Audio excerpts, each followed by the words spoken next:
If you want to be a leader, you need to start thinking and talking like one. The way you communicate has the power to shape how others perceive you, and it can even influence the direction of your career.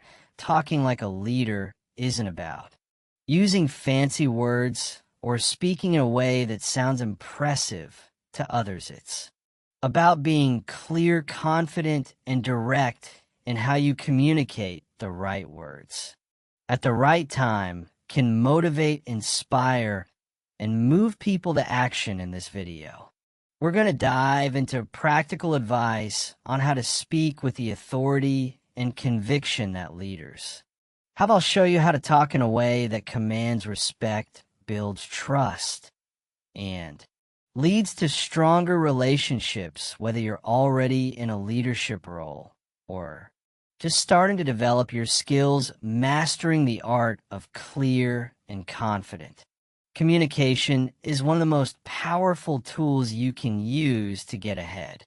Stick around, because by the end of this, you'll have actionable tips that will transform the way you speak and the way others listen, ready to unlock your inner leader. Let's get started. Chapter 1. Start your day early with clear focus. Intention. How you start your day is how you shape your life. The way you rise each morning reflects your mindset, your discipline, and your commitment to becoming better. Every single day presents you with a chance to take control of your time, to take charge of your energy, and to live with purpose. And it all begins in the first hour of your day. This is the hour that defines the quality of your thoughts, the clarity of your goals, and the strength of your self-respect. Waking up early isn't just about beating the sun. It's about beating your weaker self. It's about rising before the noise of the world hits and creating silence where you can think clearly and act with purpose. It's about owning your time instead of being pulled around by urgency and distractions. When you wake up early, you tell yourself and the world that you are in charge. You decide what your day will look like. You are not reacting, you are leading. That's what leaders do. They start from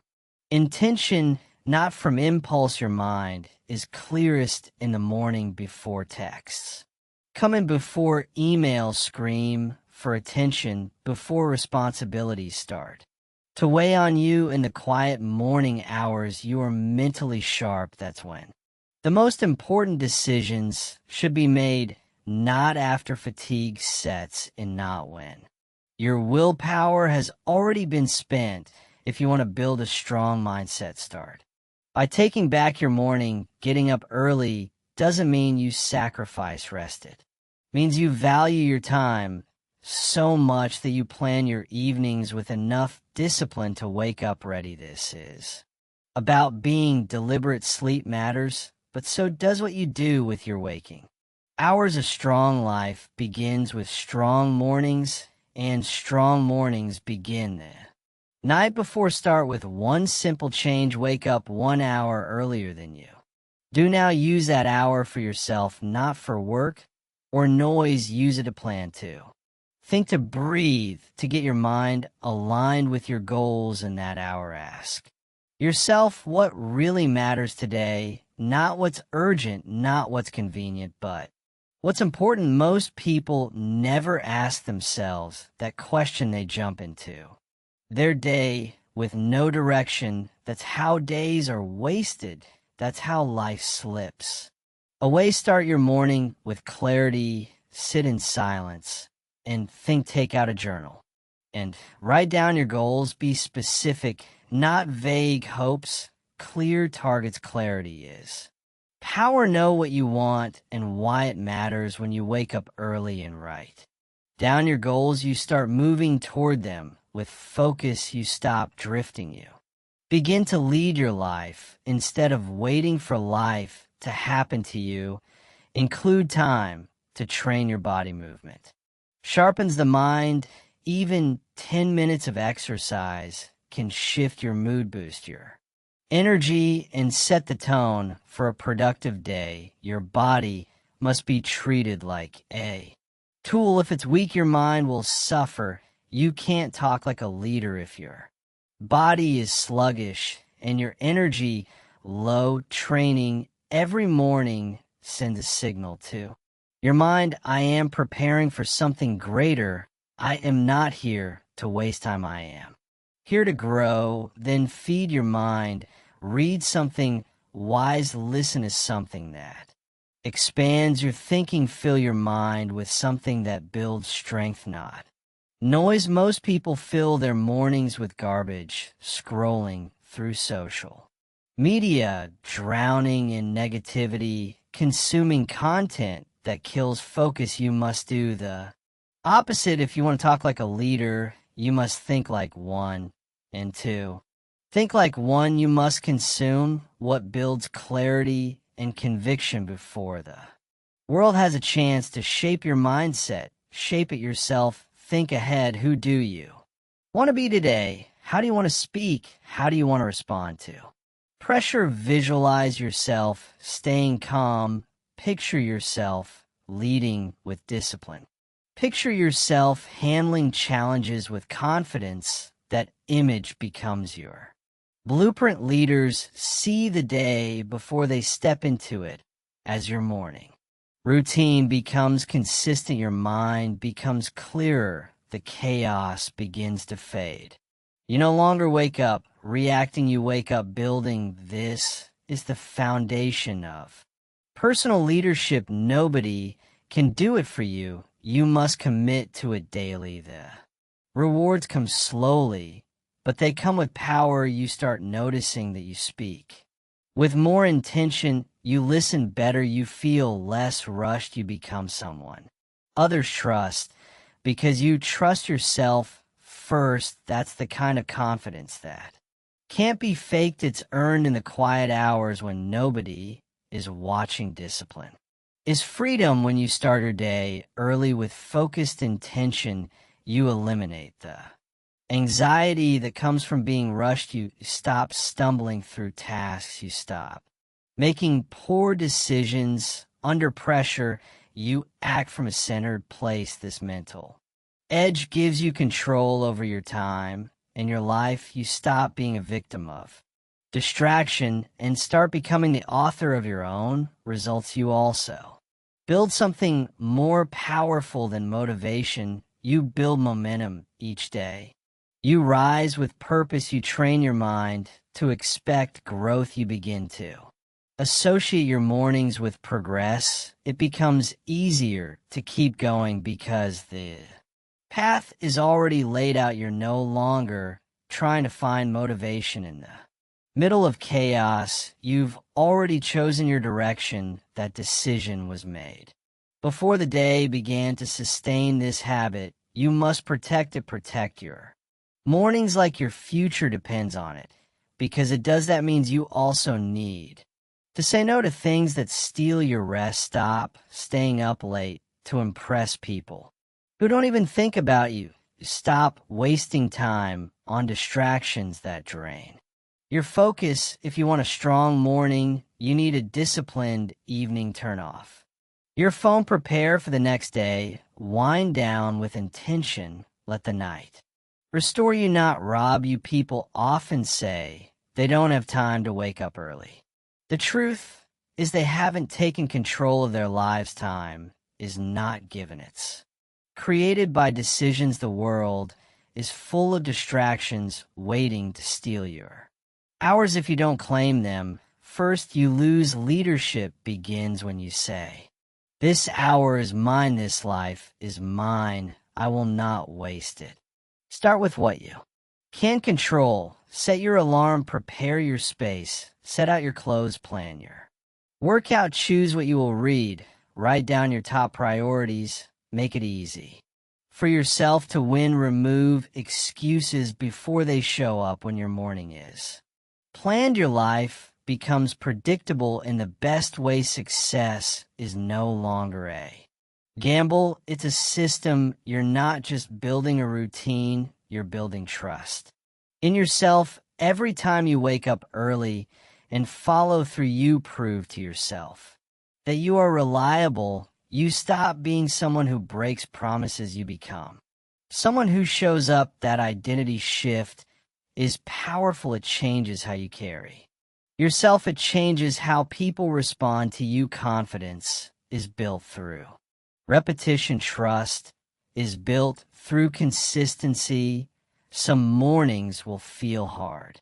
You'll feel tired. You'll want to stay in bed. That's when the real work begins. Do not negotiate with weakness. The more you give and the more you train your mind to settle. You must push through resistance, not because it's easy, but because it makes you stronger. Each time you do what you said you would, your discipline deepens, and with it your confidence grows. There's something sacred about the early hours. The stillness teaches you presence. The silence sharpens your awareness. You become more in tune with your thoughts, your feelings, your goals. You don't need loud motivation. You need quiet direction. Waking up early teaches you to listen not to the world, but to yourself. That inner voice becomes clearer when everything else is still, and that voice is what will guide you toward greatness. Many people live in chaos because they never build order. They live reactive lives, jumping from task to task, never stopping to ask why. They feel lost, drained, overwhelmed, but that can change not through shortcuts or hacks, through simple discipline, through focused intention, through winning your mornings. That is how you transform your life, one day at a time. Start now. Decide what time you will wake up tomorrow. Set your plan tonight. Commit to yourself. You don't need perfection. You need consistency. 1 hour of quiet, focused time each morning can change everything. It gives you clarity. It gives you confidence. It gives you control.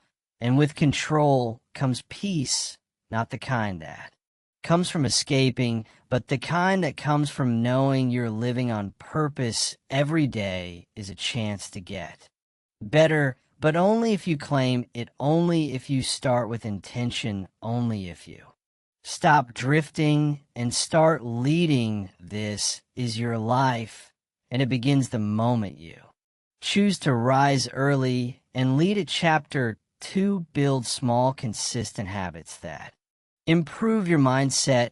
Every day you delay small improvements. You train your mind to settle for a version of yourself you don't respect. Growth doesn't come from huge leaps. It comes from small, repeated actions that build inner strength brick by brick. You don't need to change your life in a week. You just need to start showing up for yourself in small, powerful ways. When you understand this, your mindset begins to shift. You stop chasing instant results and start building lasting discipline. You stop waiting for motivation and start acting with purpose. The mind is not a fixed thing. It changes based on what you feed it, what you expose it to, and what you demand from it daily. If you feed your mind with doubt, it will find reasons to quit. If you feed it with excuses, it will settle for mediocrity. But if you train it with small, consistent habits that reinforce clarity, courage, focus, and resilience, your mind becomes your greatest asset instead of your greatest barrier. The difference between someone who thrives and someone who struggles is not raw talent. It's not luck. It's not even resources. It's the structure of their daily habits. A strong mindset is not something you're born with. It's something you earn every time you stick to a small discipline. You cast a vote for the kind of person you are becoming. You wake up earlier than you want to. You just became more disciplined. You sit with your thoughts instead of avoiding them. You just became more aware. You say no to a temptation that weakens you. You just became stronger. Every action sends a message to your brain. This is who I am, And the more consistent the message, the deeper the identity becomes. You do not need a massive overhaul to change your life. You need a better direction fueled by better habits. The greatest trap people fall into is thinking that growth needs to feel dramatic. It doesn't. It needs to feel steady. It needs to feel rooted. You need to feel yourself evolving quietly, not performing loudly. There is power in quiet repetition, power in unnoticed victories. You won't always see the change at first, but you will feel it in your decisions, in your patience, in your ability to stay composed when chaos hits. Start small. Choose one habit that aligns with the mindset you want to build, not 5, not 10. The habit doesn't need to impress anyone. It needs to serve you. Maybe it's writing down 3 thoughts each morning. Maybe it's reading 1 page from a book of wisdom. Maybe it's 5 minutes of silence. Maybe it's tracking your thoughts. At the end of the day, the action itself isn't what matters most. What matters is your commitment to do it every single day without fail. That's how identity is formed. That's how mindset is sharpened. Most people don't lack ambition. They lack consistency. They start strong and fade quickly. They rely on emotion to keep them going. And when the emotion disappears, so does their effort. But if you tie your habits to your values, not your feelings, they will stick. Discipline that's built on purpose survives pressure. It survives boredom. It survives doubt. It becomes unshakable. Consistency is not about doing the same thing with robotic precision. It's about showing up daily with intention, even when life isn't convenient. Especially then, the more you practice showing up when it's hard, the more mental strength you build, and that strength will echo in every area of your life. You'll think more clearly. You'll react less. You'll handle stress with control. You'll speak with calm authority instead of insecurity. These are not personality traits. They are practice states of mind built through habit. To build a mindset that serves you, you must challenge the one that sabotages you. And that requires awareness. Start paying attention to your inner voice. Is it helping you grow or keeping you small? Is it honest or full of lies you've repeated too often? Your habits shape this voice. If your habits reflect fear, your voice will too. If your habits reflect courage, your voice will start sounding like a leader. You don't silence negative thoughts by fighting them. You silence them by proving them wrong with consistent action. Your habits are your evidence. They tell you what you believe about yourself. If your habits are sloppy, your belief system is shaky. If your habits are sharp, your identity is rooted. This is why consistency matters more than intensity. You can push hard for a week and still collapse under pressure because you didn't build a foundation. But if you do the right things daily, even in small doses, you create a structure inside yourself that's difficult to break. You become grounded. You become reliable. You become confident, not because you talk a lot, but because you know who you are. Most people chase motivation. Leaders chase mastery. And mastery comes from repetition. It comes from building small wins into your day so often that they become part of you. This is where confidence grows, not from compliments, not from temporary highs, from keeping your promises, from doing what you said you would do, from creating a pattern of behavior that reflects strength and self-respect. It's not about doing big things once. It's about doing small things daily. That's what changes your mental wiring. That's what builds inner momentum. 1 page read each day becomes a library of wisdom one honest. Reflection each night become the life of clarity 1 minute of silence each.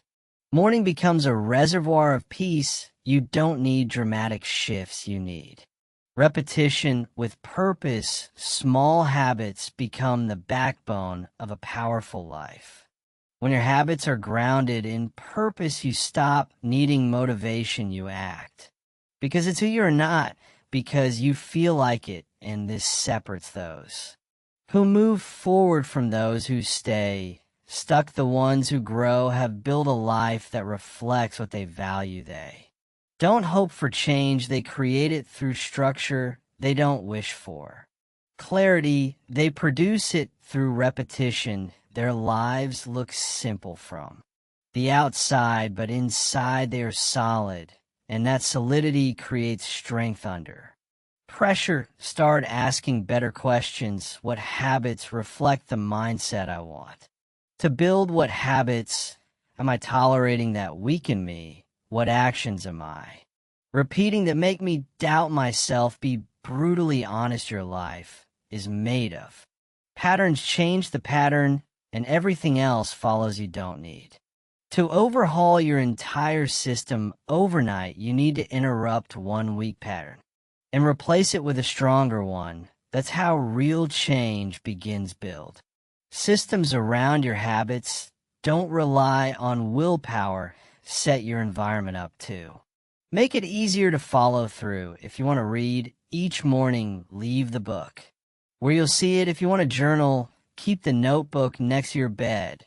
If you want to cut distractions, remove the triggers before they pull you, and make doing the right thing easier than doing the wrong thing. That's not weakness, it's wisdom. A disciplined life is not harder, it's smarter. There will be days when your habits feel pointless, when the results seem invisible, when your effort feels wasted. Those are the days you must keep going, because that's when your mind is tested. That's when your character is shaped. Anyone can stay consistent when it's easy, but those who grow the most are the ones who persist when no one is watching, when progress is invisible, but effort continues. Greatness is being formed in the dark measure. Progress by your consistency, not your excitement. Your excitement will fade. That's natural, but your commitment must stay. Track your habits daily. Keep a log. Mark a win every time you follow through, not because it's impressive, but because it's essential. Small wins stack. They become momentum, and momentum is the most powerful force for transformation. Once it builds, it carries you through resistance. People who achieve inner peace don't have fewer problems. They have better habits. Their minds are not quieter by accident. They're quieter by design. They have trained their focus, protected their energy, and eliminated habits that lead to chaos. You can do the same. You're not a victim of your thoughts. You are the builder of your mindset, and every small habit is a tool in your hand.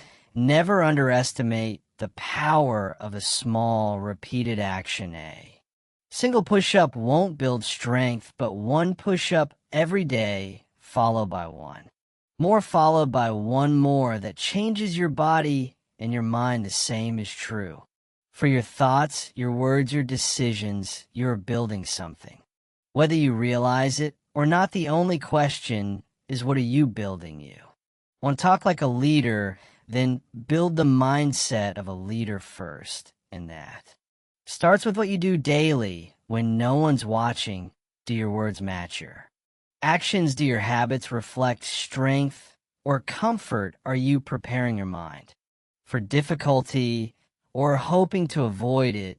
These questions expose the truth, and once you face the truth, you can change the pattern. You don't need motivation to start. You need a reason, and your reason must be bigger than your excuses. Every Habit you build is a step away from weakness and a step toward mastery. Don't waste that step. Take it with full intention. Take it with commitment, and take it today, not tomorrow, because the longer you wait, the louder your excuses become. But the sooner you act, the stronger your mind grows. The best time to change your mindset is now, not when things slow down, not when you feel better now. Start small, stay consistent, track your wins, protect your focus, and keep building even when no one sees it, because in time your mindset will become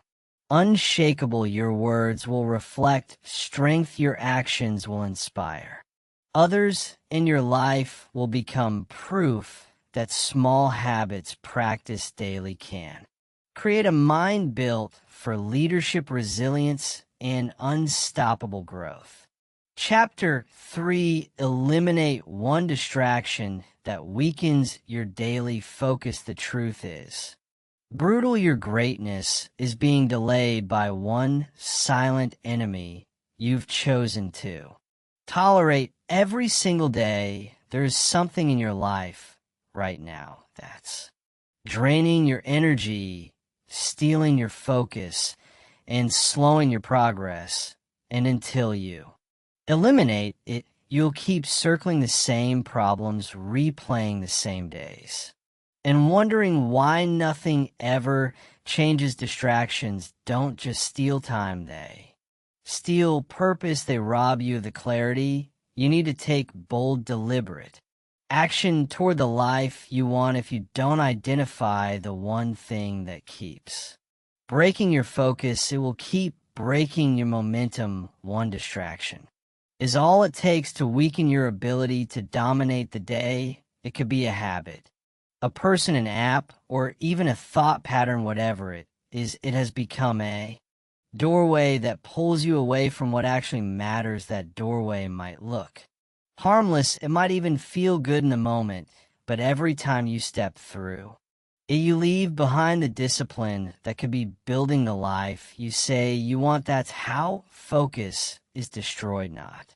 with explosions, but with slow leaks. You can't build anything meaningful if your mind is constantly being hijacked. You can't make progress if you're constantly shifting your attention from one pointless thing to another, and you definitely can't grow into a powerful version of yourself if your time is being drained by things that don't bring clarity, strength, or direction. Distraction isn't harmless, it's the silent killer of discipline. It doesn't show up loud, but it shows up every day. It creeps into your routine, slips into your habits and lives and your devices, stealing small moments that add up to entire years of wasted potential. The uncomfortable truth is that most people choose to stay distracted. They numb themselves with noise. They keep their minds busy so they don't have to face the discomfort of being still, because when you're still, you're forced to confront the real work. You're forced to admit that scrolling isn't building your future, that complaining isn't creating progress, that checking every notification isn't helping you grow. You're forced to see the gap between what you say you want and how you actually behave, and that gap is where your power either grows or dies. If you want to be focused, you have to earn it. Focus is not something you're given, it's something you protect, and you protect it by cutting off access to the one thing that breaks your rhythm the most. Think about your day, track it honestly. What's the first thing you reach for when you wake up? What's the habit you fall into when you're mentally tired? What do you turn to when you're avoiding a task that matters? That's the distraction, and until you remove it, you will stay stuck in a cycle of effort without results. It's not enough to cut back on distractions. You need to eliminate one completely, not reduce it, not control it, remove it, because once you remove the biggest leak, your energy can finally be redirected to the things that move your life forward. Imagine how much clarity you'd gain if you didn't reach for your phone every time your mind felt bored. Imagine how much work you could produce if your focus wasn't interrupted by every ping, buzz, or random urge. You would finally experience what it feels like to be fully locked, and you must reclaim your time like your future depends on it. Because it does. Every moment you waste is a moment you could have used to train your mind, sharpen your skills, or work toward your goals. And the longer you keep tolerating this one distraction, the more you normalize mental weakness. Distraction breeds more distraction. It weakens your attention span. It trains your brain to need constant stimulation, and it makes focused work feel harder than it really is. That's how people become trapped, stuck in a cycle of shallow action, unable to access their deeper potential. If you want to be great at anything, you need deep focus, and deep focus requires sacrifice you can't have. Both endless options and raise a sharp discipline you have to choose. You have to say no to what's easy so you can say yes to what's essential. That's how serious people operate. They're not more talented, they're more ruthless with their attention. They don't just want results, they're willing to earn them with focus, and that starts by eliminating the biggest drain in their life. Don't make excuses for it. Don't pretend it's harmless. Don't say, I can manage it. You've already proven you can. If it's costing you hours of attention, if it's leading you to procrastinate, if it's constantly interrupting your momentum, it's a problem. And if you don't remove it, it will quietly keep you average. It doesn't matter how motivated you are. If your environment is full of friction, if your routines are full of noise, you will burn out your potential without even realizing it. You're not tired, you're distracted, you're not unmotivated, you're overstimulated. Your mind is not broken, it's overwhelmed. And the cure is not more hacks, more coffee, or more motivation. The cure is subtraction. Eliminate the thing that keeps pulling you away from your most important work. You already know what it is. Stop lying to yourself. If it keeps you scrolling, remove it. If it keeps you procrastinating, delete it. If it keeps you doubting, silence it. Your attention is your greatest currency. Spend it on things that compound your growth, not drain it. Rebuilding your focus means becoming aggressive about your boundaries. You don't need to be accessible to everyone all the time. You don't need to check your phone every few minutes. You don't need to respond to everything instantly. Your value is not found in your reactions. It's found in your priorities, and your priorities are reflected in what you protect. Protect your time, protect your energy, protect your mind. That's how you build unstoppable focus. When you eliminate one distraction, you don't just gain time, you gain control over your thoughts, control over your decisions, control over your future, because now your actions are being driven by clarity, not chaos. You wake up with a plan, you move with purpose, you finish what you start.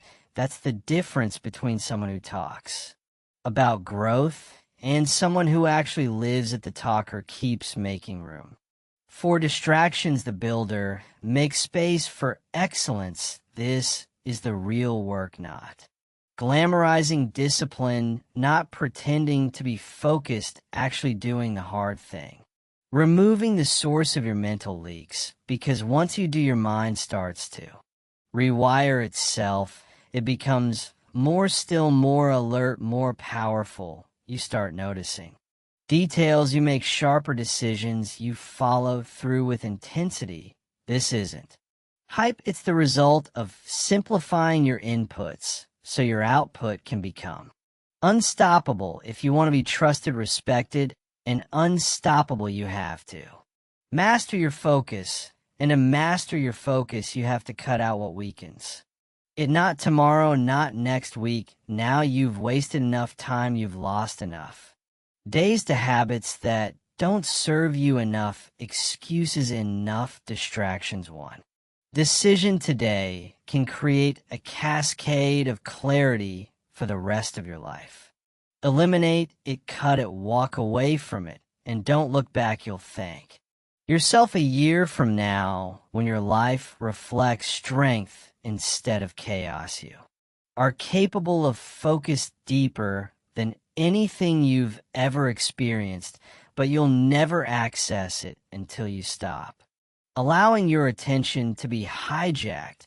This isn't about being perfect, it's about being precise. One clean decision, one toxic habit removed, one source of noise, silence. That's how discipline begins, and that's how power is built, not by stacking more, but by removing what doesn't belong. You've spent long enough letting this distraction interrupt your life. You've tolerated it, excused it, laughed it off. Now it's time to get serious if you want different results. You need a different standard. No more casual discipline, no more vague intentions. Get clear, get direct, get ruthless, because the people who rise are more talented, they're more focused, and they earn that focus by cutting the clutter, not by chasing comfort. There is something in your day that you must let go of. It's not a mystery. You already know what it is. You felt the damage it causes. You've seen how it ruins your momentum. The only thing left is the courage to eliminate it.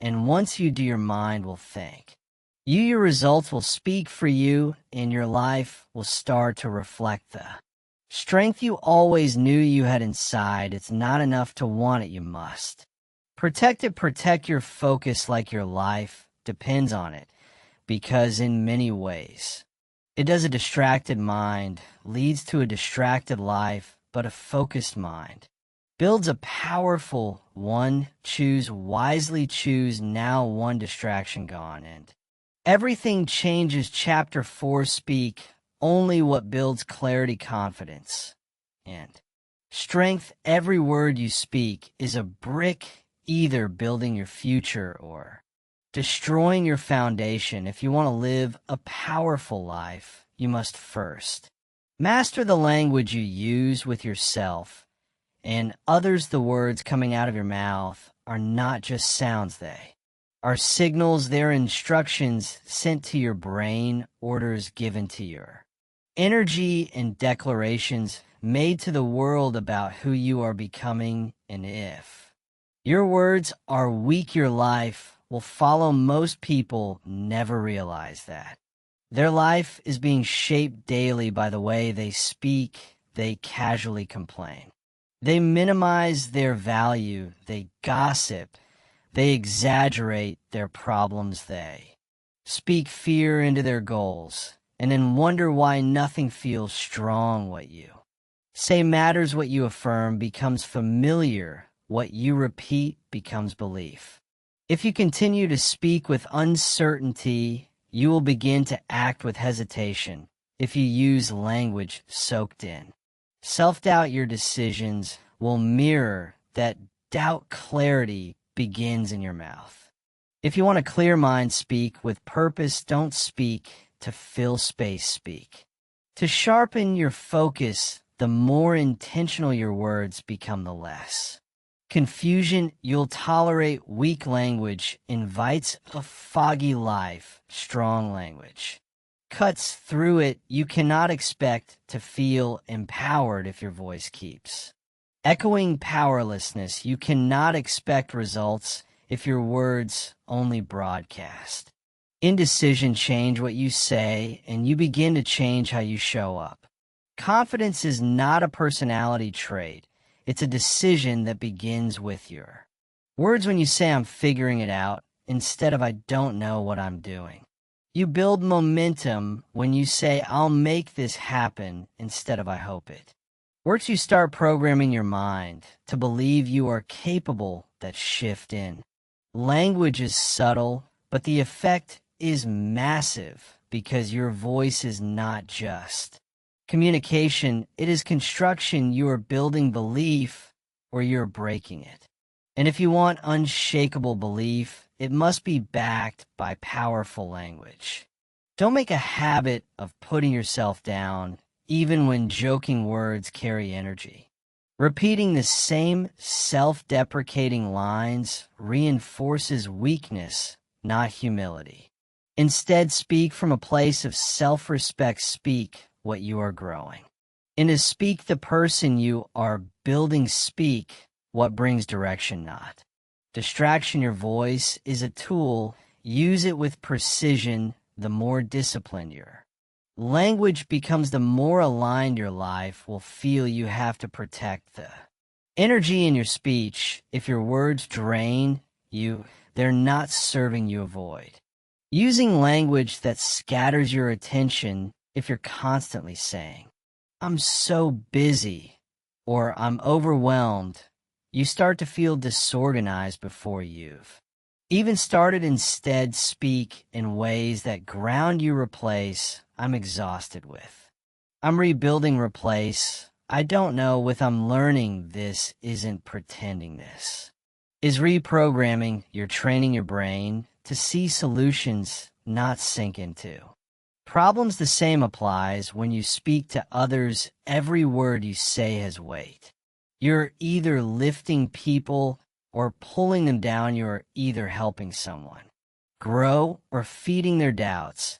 And you don't have to shout to speak powerfully. In fact, the most powerful people speak with calm certainty. Their voice doesn't beg for approval. It carries authority because it's grounded in truth. They don't speak to impress. They speak to express conviction, to build strength.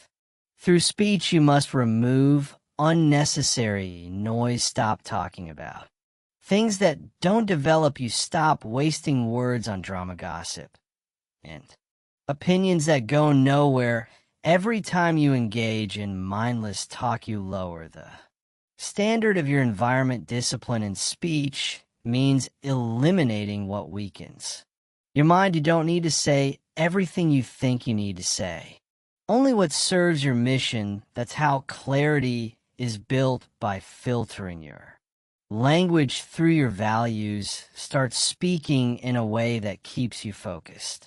Talk about goals, actions, and ideas. Avoid spiraling into emotional loops where you repeat your struggles over and over. Acknowledge them, yes, but then speak what you are going to do about them. Speak forward, speak movement, speak strength. Every sentence should move you closer to your target when your words align with your goals. Your energy follows. You cannot keep saying things like, I always mess this up, or I'm not good enough, and expect a confident mind. Even if you feel uncertain, your words should lean into strength. That doesn't mean lying. It means choosing language that empowers action instead of I can't do this. Say, this is going to challenge me, but I'm ready to rise instead of I'm nervous. Say, I'm prepared. These small changes shift your mental posture, and over time that shift becomes permanent. You need to raise the standard of your internal dialogue. The conversations you have with yourself matter more than anything anyone else says to you. If your self-t talk is full of hesitation, second-guessing, and shame, you will carry that energy in everything you do. But if your self-t talk is calm, direct, and focused, you will carry yourself with composure, no matter the situation. Speak to yourself like someone you deeply respect. Speak to yourself like you are already on your way. This doesn't mean forcing positivity. It means replacing noise with clarity. It means choosing accuracy over exaggeration. If you're struggling, don't say everything is falling apart. Say, this moment is hard, but I have what it takes to get through it. If you made a mistake, don't say I'm a failure. Say, I made a poor choice and I'm going to fix it. That kind of language is strength in action. That's how leaders talk to themselves, not with fluff, but with firm, forward-moving truth. Most people never realize how many times a day they sabotage themselves with their own mouth. They say things without thinking. They echo other people's doubts. They repeat the same limitations without questioning them, and then they wonder why their mindset is scattered and their results are inconsistent. If you want consistency, start with consistency in speech. Speak what supports your standards. Speak what aligns with your actions. Speak what reminds you of who you're becoming. Let silence be your default when you have nothing valuable to say. Not every situation needs your input. Not every moment requires your opinion. Speak when your words can bring clarity. Speak when your voice can bring strength. And when you speak, mean what you say. That's how you build trust with yourself. That's how your words begin to carry more weight when you stop using them loosely. When you speak only what builds clarity, confidence, and strength, you become the kind of person others listen to. You stand out not by being louder, but by being sharper. You don't waste words. You don't shrink your value. You don't speak out of fear. You speak to move forward. You speak because your voice reflects your vision. And when your voice reflects your vision, your presence becomes unforgettable. It takes discipline to speak powerfully.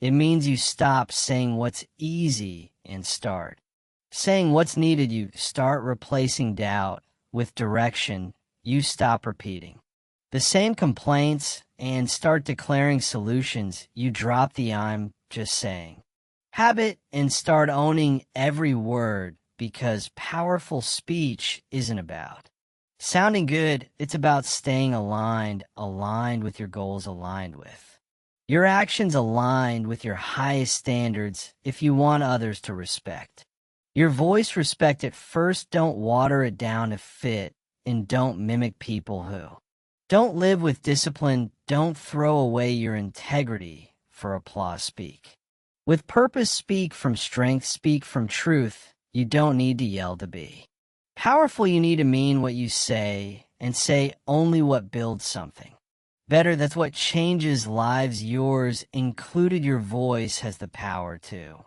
lift or to limit, to lead or to follow, to empower or to confuse. Every sentence you speak is a vote for the life you're creating. So speak like someone who is done playing small. Speak like someone who is building something real. Speak like someone who knows where they're going and refuses to be shaken by noise.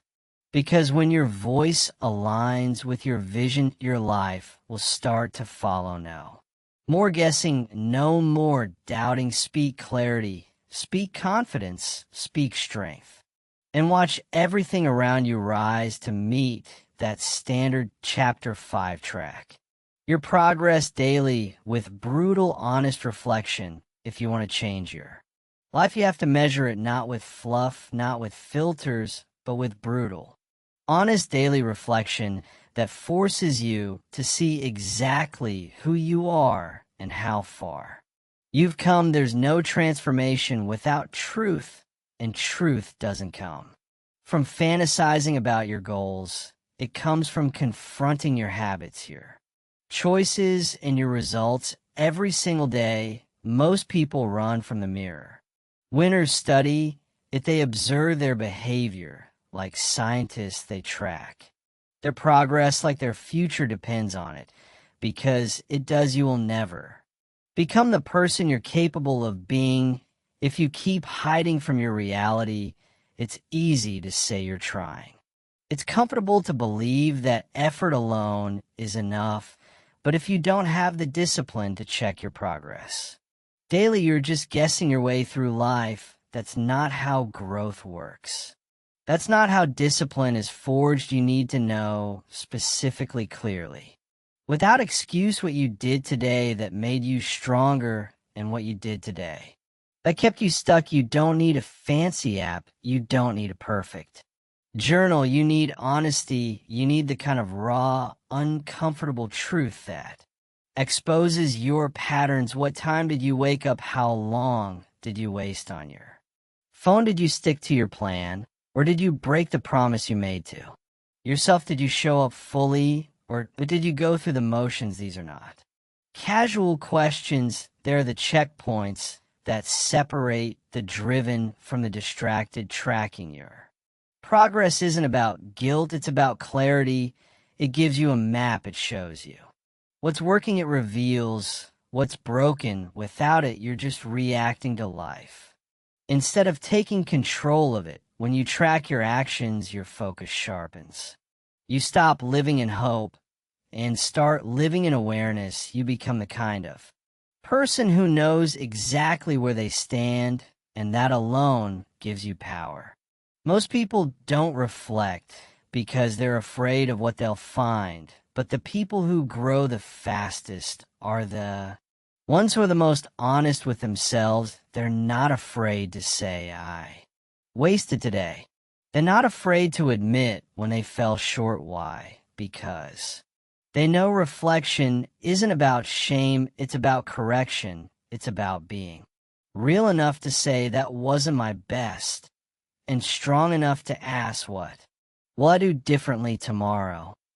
If you don't track it, you can't fix it. You'll keep repeating the same mistakes without even noticing. You'll drift back into bad habits while telling yourself you're still on the right path. You'll convince yourself you're doing everything you can, when in reality, you're doing just enough to stay busy, but not enough to actually grow. That's the danger of living without reflection. You create stories to protect your ego instead of systems to build your discipline. Brutal honesty is rare. It's not popular, but it's the reason some people accelerate their progress while others stagnate. When you have the courage to write down exactly what you did today without sugarcoating it, you start to develop an unbreakable mindset. You stop relying on motivation and start relying on data. You stop chasing emotions and start building evidence. That's where real confidence comes from. Confidence built on lies is fragile. Confidence built on truth is unshakable. Daily tracking isn't about being perfect. It's about being precise. It's not about punishing yourself. It's about making adjustments. Did you plan your day and execute, or did you get pulled in every direction by distraction? Did you follow your diet or break at the moment discomfort hit? Did you work on your goals, or did you avoid the hard parts? Write it down, all of it, the good, the bad, and the uncomfortable, because if you don't track it, you can't improve it. It's not enough to have goals. You need proof that you're moving, proof that you're growing, proof that you're not just talking about the life you want. You're earning it, and that proof shows up when you hold yourself accountable with precision. You don't need to be loud about it. You don't need to post it online. This is for you. This is your private scoreboard, your personal truth. And that truth will either reveal your progress or expose your excuses. Every evening, you should be sitting down with yourself for 5, 10, 15 minutes, whatever it takes, and asking the hard questions. Did I live like I meant it today? Did I act with discipline? Did I let fear decide for me? Did I chase growth, or did I chase comfort? What did I do that made me proud? What did I do that disappointed me? These questions burn, but they also build. They force you to evolve. They stop you from lying to yourself when you don't track. Your behavior, you allow small compromises to slip in unnoticed you. Start saying things like, it's just one day, or I'll get back on track tomorrow. But those days pile up, those slips become your new standard, and before you know it, you're not even close to the person you said you wanted to be. Brutal honesty cuts through that. It exposes the drift. It gives you a chance to course correct before it's too late. Growth is not mysterious. It's mathematical. You either did the work today or you didn't. You either kept the promise or you broke it. You either progressed or regressed. Tracking forces you to see that clearly. It doesn't leave room for illusions, and that clarity is what allows you to build momentum, because once you know exactly what you did right and what you did wrong, you know exactly what to repeat and what to eliminate. Don't make this complicated. Don't wait for the perfect system. Grab a notebook and start writing. Write the truth, not the version that makes you feel better. Did you show up for your workout or skip it? Did you give your best effort at work or just try to survive the day? Did you invest in your goals or waste hours numbing your discomfort? Be precise, be honest, be ruthless with your self-reflection, because the more honest you're, the faster you grow. Progress is not always exciting. It's often boring, repetitive, and quiet. But when you track, you make it real. You start to see patterns. You begin to predict your own behavior. You catch yourself before you fall. You recognize the traps before you walk into them. That's what awareness gives you. It gives you leverage. It allows you to lead yourself with clarity instead of being controlled by impulses. Stop pretending you're further along than you are. Stop hoping things will magically improve. You don't need luck. You need data. You need to be able to look back and say, this is what I did this week. This is where I failed. This is where I dominated.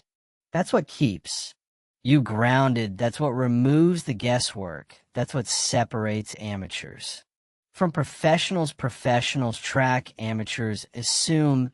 Every person who has transformed their life started by confronting themselves daily. They didn't wait for the perfect moment. They didn't wait to feel inspired. They built a habit of reflection, and that habit became their secret weapon, because while the world was getting distracted, they were collecting data. They were learning. They were evolving. They weren't trying to look good. They were trying to get better. If you want a life that feels strong, focused, and meaningful, it begins with the decision to track yourself. Honestly, no one is coming to do it for you. No one cares about your excuses. You either grow or you don't. You either hold yourself to a higher standard or you drift into mediocrity, and that standard must be visible. It must be measured. It must be recorded. Otherwise, you will never know how far you've really come or how far you've drifted. You don't need more motivation. You need more truth. And truth comes from tracking. You need to look your life in the face every single night and say, did I show up for myself today? That's the most powerful question you can ask. And if the answer is no, you don't get angry, you get better. You use that truth to adjust. You use that reflection to realign. You use that honesty to fuel your discipline. Eventually, tracking becomes a habit, and that habit becomes your backbone. It becomes the reason you don't collapse under pressure. It becomes the reason you keep improving while others plateau. Because while most people are blind to their own patterns, you're fully aware. You see what's working, you correct what's not, and you keep building day by day, brick by brick, not because it's easy, but because it's necessary. So if you're serious about your growth, track it not once a week, not when it's convenient, but every single day. Track with honesty. Reflect with intensity and correct with commitment. That's how you stay sharp. That's how you stay honest. That's how you stay focused. And that's how you win. Not by hoping, not by guessing, but by knowing, by proving, by living with the kind of self-respect that only comes from facing yourself without filters, without lies, and without fear. Chapter 6, choose your actions based on purpose, not emotions. Every time you act out of emotion, you give your power away. You hand the steering wheel of your life to something temporary, something unstable, something reactive. But when you act from purpose, you take control, you move with intention, you build a life based on direction, not impulse. That's the difference between those who stay stuck and those who break through purpose. Gives you clarity when emotions try to blur your vision. It reminds you who you are when feelings try to pull you in 10 different directions. Emotion wants you to react. Purpose demands that you respond. And there's a world of difference between the two. A reaction is automatic, but a response is deliberate. A reaction feels good in the moment, but a response builds something real. Purpose doesn't always feel good in the short term, but it always strengthens you in the long term. The more you train yourself to act from purpose, the less you'll be controlled by moods that change like the wind. Every time you choose discipline over comfort, you're acting from purpose. Every time you stay calm instead of lashing out, you're choosing strength over weakness. Every time you stick to your plan instead of letting frustration dictate your next move, you're proving to yourself that you are not a slave to your emotions. You are a leader of your own life, and leaders are not ruled by how they feel. They are ruled by what they stand for. Most people wait until they feel ready to act. They wait until they feel inspired. But those who win in life don't wait for emotions to line up. They build habits that align with their purpose and execute no matter what mood shows up. Purpose is the compass. Emotions are just the weather. You don't change your destination because it's cloudy today. You keep walking forward because your path is clear. Purpose doesn't scream. It doesn't beg for attention. It's quiet, steady, consistent, but it's always there. And when you live by it, you gain something. Emotions can never give you peace because when you act with purpose, even the hard days feel meaningful. You might feel tired, but you don't feel lost. You might feel pressure, but you don't feel regret because you know that what you're doing matters. You know that your actions are aligned with something deeper than momentary satisfaction. You have to decide what matters most to you, and then you have to act like it. Not once in a while. Every day you have to make decisions based on who you want to become, not how you feel in a temporary state. That means saying no when it would feel easier to say yes. That means choosing work when your emotions are begging you to scroll. That means keeping your mouth shut when anger wants to speak, not because you're weak, but because you're wise enough to know that every action is a vote for the future you're building. Living by purpose is not about ignoring your emotions. It's about not being ruled by them. Feelings are data, not commands. They can inform you, but they shouldn't control you. Anger might alert you to injustice, but it shouldn't dictate your behavior. Fear might warn you of risk, but it shouldn't paralyze you. Sadness might show you where you need healing, but it shouldn't become your identity. When you learn to feel without being led, you become dangerous in the best way. The world is full of people reacting emotionally to everything. They quit when it's hard. They argue when they feel slighted. They procrastinate when things don't feel exciting, and they wonder why nothing in their life changes if you want to live differently. You have to act differently. You have to build a gap between stimulus. In response, you have to pause, you have to breathe, you have to ask, what would the strongest version of me do right now? And then you do that no matter how. You feel purpose gives you stability, it gives you a standard, it gives you a reason to keep showing up when nothing feels easy. You're not chasing highs anymore. You're building a foundation, and that foundation is what keeps you grounded when emotions try to throw you off course. You no longer need every day to feel good. You need every day to be aligned. And when it is you go to bed with self-respect, you wake up with direction.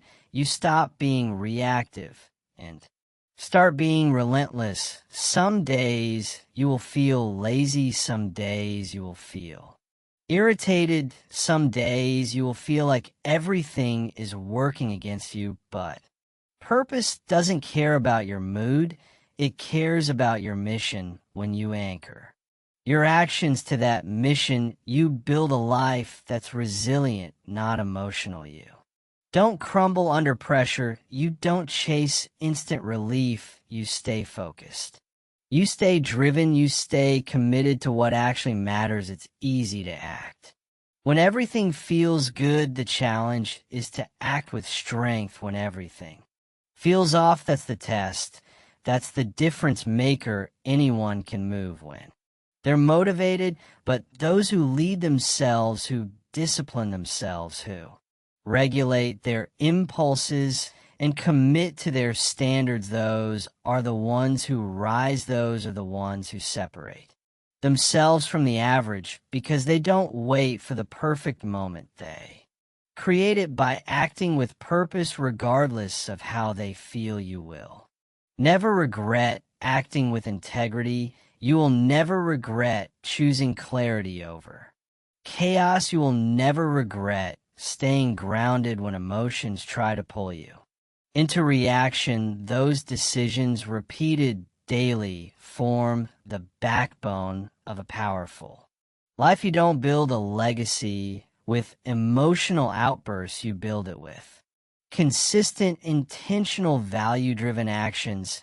And that takes self-awareness. It takes maturity. It takes brutal honesty about the gap between how you feel and how you need to act. Sometimes your emotions will scream louder than your purpose whispers. That's when you need to lean and you need to get quiet. You need to remember why you started. You need to remind yourself that discipline isn't about denying yourself. It's about directing yourself. You are not here to be ruled by urges. You're not here to live on autopilot. You are here to execute with clarity, to act with strength, to move with purpose. When you choose actions based on purpose, you become reliable to yourself, to your mission, to the people who count on you. You no longer break promises because of how you feel. You no longer chase comfort at the expense of your calling. You are steady, focused, clear. That's rare. And in a world addicted to reacting, rare is powerful. Emotion might feel real, but it's not always true. It might feel urgent, but it's not always wise. Purpose is different. It's not based on feelings. It's based on values. It's based on who you said you want to become when you were thinking clearly. So the next time emotion tries to hijack your actions, pause, ask yourself, does this choice reflect the person I'm building? If the answer is no, don't do it. Redirect, realign, and move with intention. Build your day around what matters most. Anchor your habits to your highest values. Let your routines be driven by commitment, not convenience. Let your decisions come from discipline, not drama, because the person you want to become is not created by what you feel like doing. It's created by what you choose to do when feelings try to interfere. This is not about being robotic. It's about being responsible. You still feel everything, you just don't act on everything you use emotion to. Understand yourself, you use purpose to guide yourself, you don't suppress your feelings, you observe them, you learn from them, and then you choose from a higher place of vision, a place of clarity, a place that keeps you on the path even when every part of you wants to drift. The strongest people in the world are not those who never feel anything, they're the ones who feel everything and still move with intention. They're the ones who have trained their mind to act with purpose no matter what emotion is present. They're the ones who rise not because life is easy, but because their actions are rooted in something deeper than emotion. So if you want to level up, don't just manage your time, master your choices. Don't just track your goals, align your behavior. Don't just feel your emotions, understand them without letting them control you. And above all, move like someone with a mission, act like someone with a standard. Live like someone who refuses to be swayed by mood, because you know your purpose is far greater than any feeling trying to distract you. Chapter 7. Push through discomfort to grow stronger. Every day, you will never know how strong you really are until you stop running from discomfort and start meeting it head on. Every single day, growth doesn't come from what's easy, it comes from doing what most people avoid. It comes from waking up when you'd rather sleep in, from finishing what you started when your mind tells you to quit, from staying focused when distractions try to steal your attention. That's the path of strength. That's the road to becoming the person you were meant to be. Every time you push through resistance, you send a signal to your mind. I will not back down. I will not surrender. I am in control. Discomfort is not your enemy. It's your greatest ally if you learn to respect it. Most people want change, but they refuse to face what makes them uncomfortable.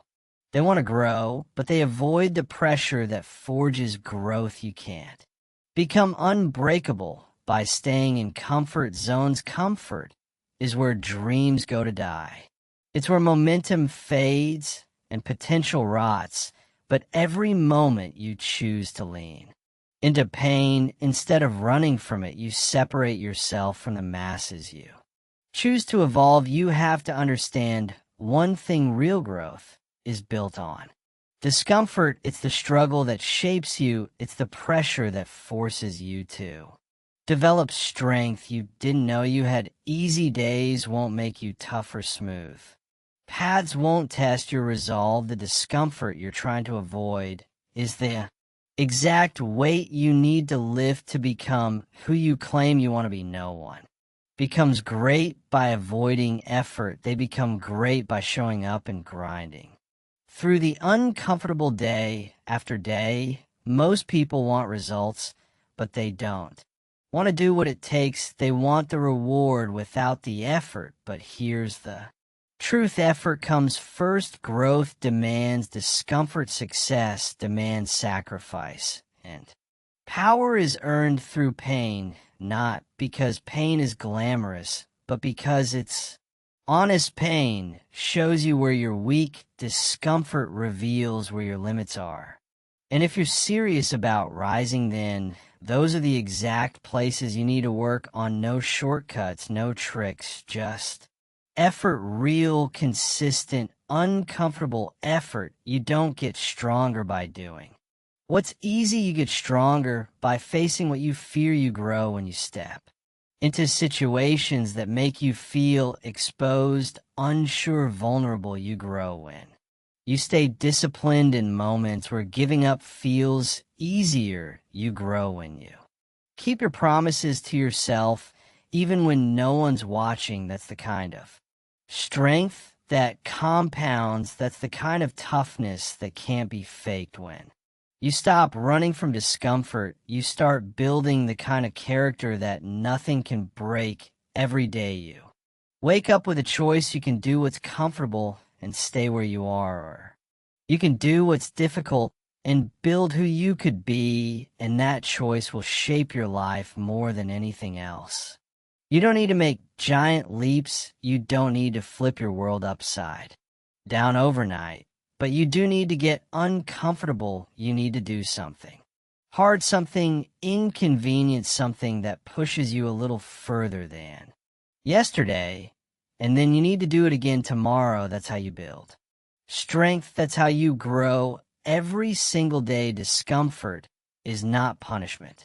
It's preparation. It's preparing you for the life you say you want. It's sharpening your focus, toughening your mind, forging your discipline. When you avoid discomfort, you stay soft, but when you face it, you become unshakable. And the world cannot break someone who has trained themselves to keep going, especially when it hurts. You don't need to feel ready. You need to act despite the resistance. You don't need to feel motivated. You need to execute regardless of emotion. The discomfort you're feeling is the gap between your current self and your potential. The only way to close that gap is to push through it. Every excuse you make keeps you small. Every challenge you embrace makes you stronger, and that strength is built one uncomfortable decision at a time.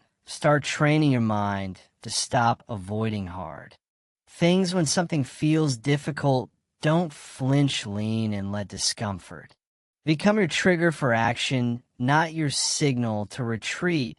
Every time you feel resistance, see it as a cue to keep going. That resistance is proof that you're doing something meaningful. It means you're growing. It means you're moving forward. It means you're building the version of yourself that you've always wanted to become. Pain is temporary, but the power you build from pushing through it lasts forever. The soreness fades, the fatigue disappears, but the discipline, the confidence, the mental toughness that stays, that becomes a part of who you are. And the more often you face discomfort, the less power it has over you. It stops feeling like a threat and starts feeling like a familiar friend, something that signals progress, something that tells you're still leveling up. You will never regret doing the hard thing. You will never look back and say, I wish I had taken the easy way out.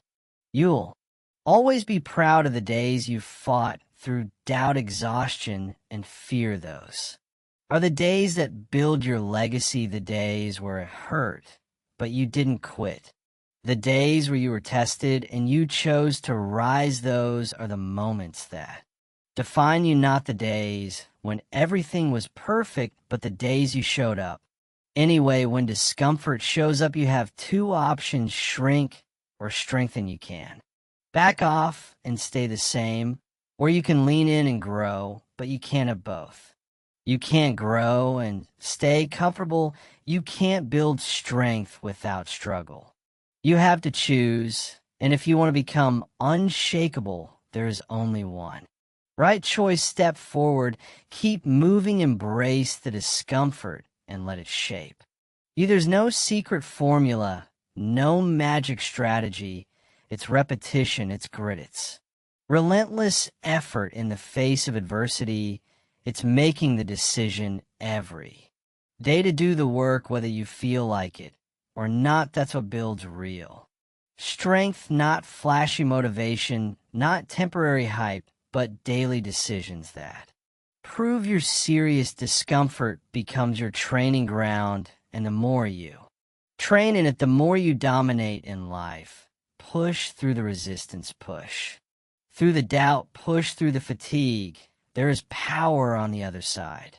There is growth waiting for you, but only if you earn it. Every time you think about quitting and choose to continue, you are becoming more. Every time you take another step, you're building the kind of resilience that nobody can take from you. That's how you grow stronger. Not once in a while, but every single day. It's not about perfection. It's about Consistency, you're not always going to feel strong. You're not always going to feel ready. But if you keep showing up and keep doing the work, you will build strength that nothing can shake. That's what matters, not how fast you move, but how committed you are to never stop moving. That is what separates winners from quitters. And you get to decide every day which one you're going to be. Let today be the day you stop avoiding discomfort and start welcoming it. Let today be the day you shift from making excuses to making progress. Let today be the start of something real, something powerful. You're not just here to exist. You're here to evolve. You're here to get stronger. You're here to build something that lasts, and it all starts by pushing through the discomfort in front of you. Don't wait until you feel ready. Don't wait until it's convenient. Start now. Push now, grow now, because every moment you spend avoiding discomfort is a moment you could have spent becoming unstoppable, and you deserve better than that. You deserve to feel powerful. You deserve to feel proud. And the only way to earn that is to face the discomfort and rise above it every single day. Chapter 8, protect your energy by saying no without guilt. You don't owe anyone your energy. And the moment you realize that, you'll start to protect your peace and your purpose like never before. Saying no is not a weakness. It's a sign of strength. It's an act of self-respect. Self-discipline and self-awareness. People who fail to protect their energy allow others to drain them, to divert their attention, and to deplete their emotional and physical resources. But when you say no, you reclaim your power. You make a choice that keeps you aligned with your values, with your goals, and with the vision you've set for your life. The truth is, you can't give your best to everything and everyone. There's not enough energy in the world to satisfy every request, every demand, and every obligation that comes your way. And if you try to please everyone, you'll end up pleasing no one, not even yourself. The real power comes in the ability to choose where to direct your energy, and that begins with learning the art of saying no. Saying no doesn't mean you're being selfish. It means you're being intentional. It means you're prioritizing the things that matter most to you, your health, your passions, your commitments. It means you're taking control of your life and not letting the expectations of others dictate how you show up. You are not obligated to do everything that is asked of you. In fact, saying no can be one of the most empowering decisions you make. When you say no to distractions, you say yes to your future. When you say no to things that drain you, you create space for the things that fuel you. The challenge is that many people struggle with guilt when they say no. They feel like they're letting others down or being rude, but that guilt is rooted in a fear of disappointing someone else. The truth is, you can't live your life trying to meet everyone else's expectations. You have to live your life based on what's best for you, and that means setting boundaries that protect your time, your mental space, and your emotional well-being. Saying no isn't about rejecting others. It's about rejecting anything that interferes with your personal growth and peace of mind. To say no without guilt, you first have to understand that your time and energy are your most valuable resources. They are finite, and once you recognize that, you'll begin to make decisions with more clarity. You'll understand that every time you say yes to something that doesn't align with your goals or values, you're sacrificing something more important. Your energy is a currency, and every time you give it away, you lose a little bit of yourself. So protect it. Guard it fiercely and don't let anyone make you feel bad for doing so. One of the most important things you can do to protect your energy is to know your limits. When you understand your boundaries physically, emotionally, and mentally, you can make better decisions about where to direct your energy. This means being honest with yourself about what you can and cannot handle. It means knowing when you need rest, when you need focus, and when you need to say no. The clearer you are about your own limits, the easier it will be to make choices that serve your best interests. Another critical aspect of protecting your energy is learning to trust yourself. Many people struggle with saying no because they doubt their own instincts. They worry about being seen as rude, selfish, or uncaring. But the truth is, when you say no to something that doesn't align with your needs or values, you're acting in your own best interest. And when you act in your best interest, you are better able to show up for others. You cannot give what you do not have. If you're constantly running on empty, you won't have anything left to give to the people you care about. But when you protect your energy, you can give from a place of abundance rather than depletion. There is also an emotional cost to constantly saying yes. Every time you agree to something that doesn't align with your values or goals, you are betraying your own priorities. This creates inner conflict and stress. You begin to feel resentment, frustration, and burnout over time. These negative emotions will affect your overall well-being and productivity. But when you say no with confidence and clarity, you eliminate that inner turmoil. You release the guilt and the tension, and you make space for the things that truly matter. Protecting your energy also means learning to say no without explanation. You don't owe anyone an explanation for your boundaries. You don't have to justify your decisions to others. Your reasons are your own, and if someone can't respect that, that's their issue, not yours. Saying no doesn't require a lengthy justification or an apology. It's enough to simply say, I can't commit to that right now, or that doesn't fit into my schedule. Your energy is valuable, and you don't need to convince anyone of that. It's also important to recognize that saying no is a form of self-care. Just as you would protect your physical health, you must protect your mental and emotional well-being. Saying no to things that drain you or don't serve your purpose is a form of self-respect. It's an act of honoring your own needs. And when you practice self-care in this way, you become stronger, more focused, and more resilient. You are able to give your best to the people and projects that truly matter, and you are able to live your life with intention. Another challenge that comes with saying no is the fear of missing out. FOMO. In today's world, there's a constant pressure to do more, be more, and have more.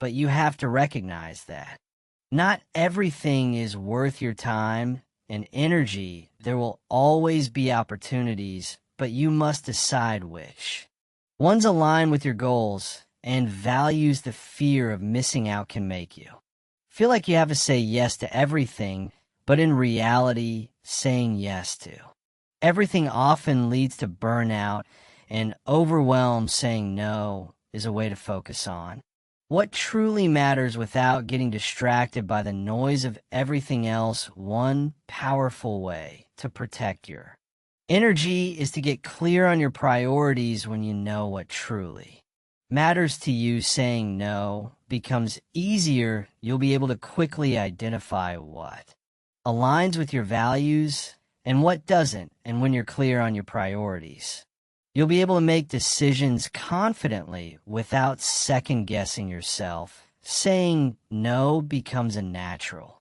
part of your decision-making process, and you'll begin to notice how much more energy and focus you have for the things that matter most at the end of the day.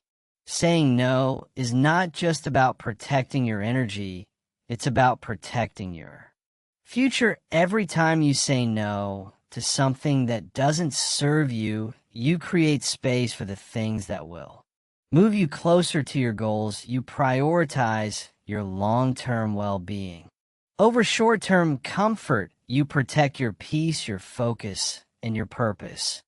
And when you do that consistently, you'll find that you have more energy, more clarity, and more strength to take on whatever comes your way. So start saying no without guilt. Protect your energy, honor your boundaries, and never forget that you are worthy of your own time and attention. When you start saying no to the things that don't serve you, you'll begin to see how much more you can accomplish, how much more peace you can have, and how much more power you can tap into. The energy you protect is the energy that will propel you forward. Chapter 9. Learn from every mistake.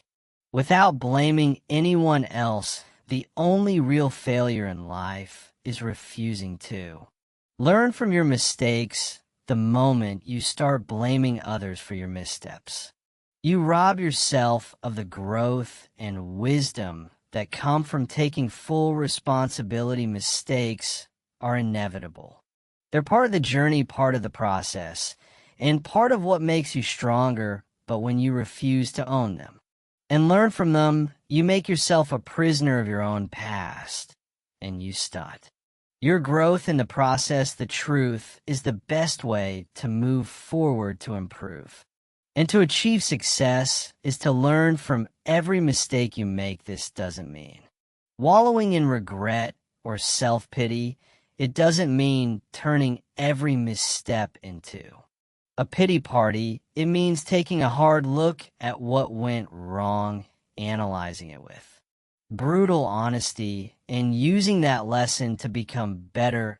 Every failure is an opportunity in disguise, a chance to grow, to improve, and to build a stronger, more resilient version of yourself.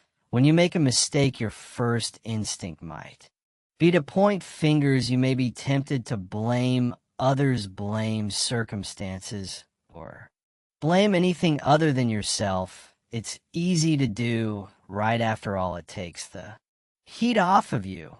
But here's the thing, as long as you're pointing fingers, you're never going to improve. Blaming others doesn't help you grow. It keeps you stuck in a cycle of victimhood. It convinces you that you have no control over your own actions and decisions. And that, my friend, is where your power lies in taking control of your own actions regardless of what happens around you. You have the ability to respond to every situation in a way that either empowers you or disempowers you. When you take full responsibility for your mistakes, you take back control. You choose to learn, to grow, and to move forward with more wisdom than before. No one can take that power away from you unless you give it away. The key to unlocking your potential lies in your ability to take ownership of your actions, no matter how painful it might be. The process of learning from your mistakes isn't always easy. It requires you to confront your flaws, to look at your decisions with unflinching honesty, and to accept that you didn't always make the right choice. But that's okay. Everyone makes mistakes. What separates those who succeed from those who don't is the ability to acknowledge those mistakes, learn from them, and use them as stepping stones to something better. When you refuse to blame others, you stop playing the victim. You stop allowing external circumstances to dictate how you feel or how you behave. Instead, you take responsibility for your own life. This doesn't mean that everything is always your fault. It just means that you recognize that your actions, whether positive or negative, are what ultimately shape your life.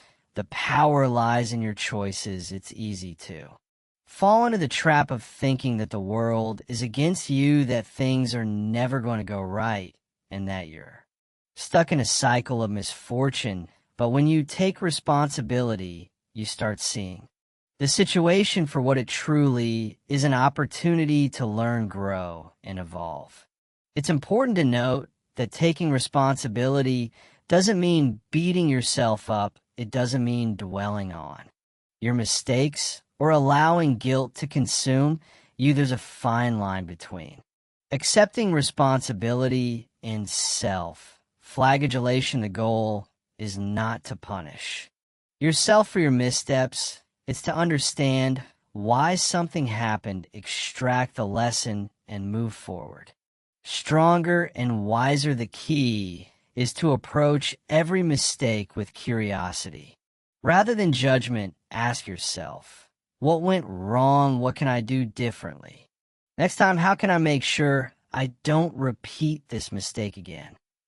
When you start learning from your mistakes in this way, you shift your mindset. Instead of seeing failure as something to be feared or avoided, you begin to see it as a necessary part of the journey. Each mistake is a lesson waiting to be learned, and the more you learn, the more you grow. This mindset shift is what separates those who rise from the ashes from those who stay stuck in the mud. Successful people don't fear failure. They embrace it. They understand that the path to success is paved with mistakes, and every failure brings them one step closer to their goals. Learning from mistakes also means being honest with yourself about your own weaknesses and limitations. It requires you to let go of your ego, to stop pretending that you have it all figured out, and to accept that you don't always have all the answers. This can be incredibly humbling, but it's also liberating. The moment you stop pretending to be perfect and start owning your imperfections is the moment you begin to unlock your true potential. Only when you acknowledge your weaknesses can you take the necessary steps to address them. You might be wondering, what if the mistake was someone else's fault? This is a question that many people ask, and it's a valid one. But here's the reality. Even if someone else's actions caused the situation, you still have control over how you respond to it. You may not be able to control the actions of others, but you can always control your own response. That's where your power lies. Instead of blaming others, focus on what you can control: your mindset, your actions, and your next steps. When you stop pointing fingers and start taking ownership of your own actions, you stop being a victim of circumstances and become the architect of your own success.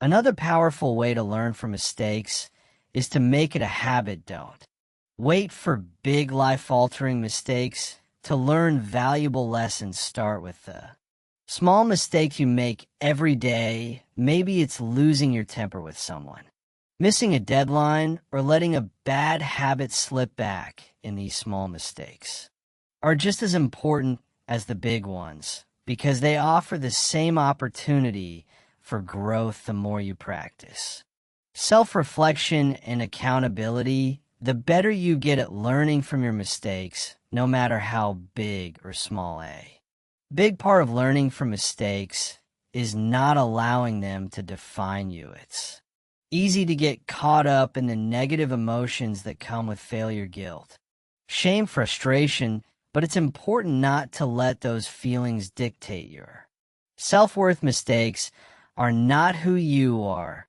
They're simply experiences you've had that offer valuable lessons. You are not defined by your failures, but by your ability to rise from them, to learn from them, and to become a better person in the process. When you learn from your mistakes, you also build resilience. Life isn't going to go smoothly all the time. You will encounter challenges, obstacles, and setbacks, but the more you learn from your mistakes, the more you develop the strength to face those challenges with confidence each time you fall and get back up. You get stronger each time you learn from a mistake. You become more adaptable, more flexible, and more capable of handling whatever life throws your way. The key to learning from mistakes without blaming anyone else is self-reflection. Take time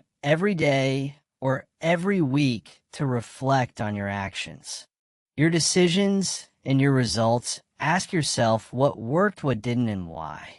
Be brutally honest with yourself. If you made a mistake, own it. If you could have done something differently, recognize it.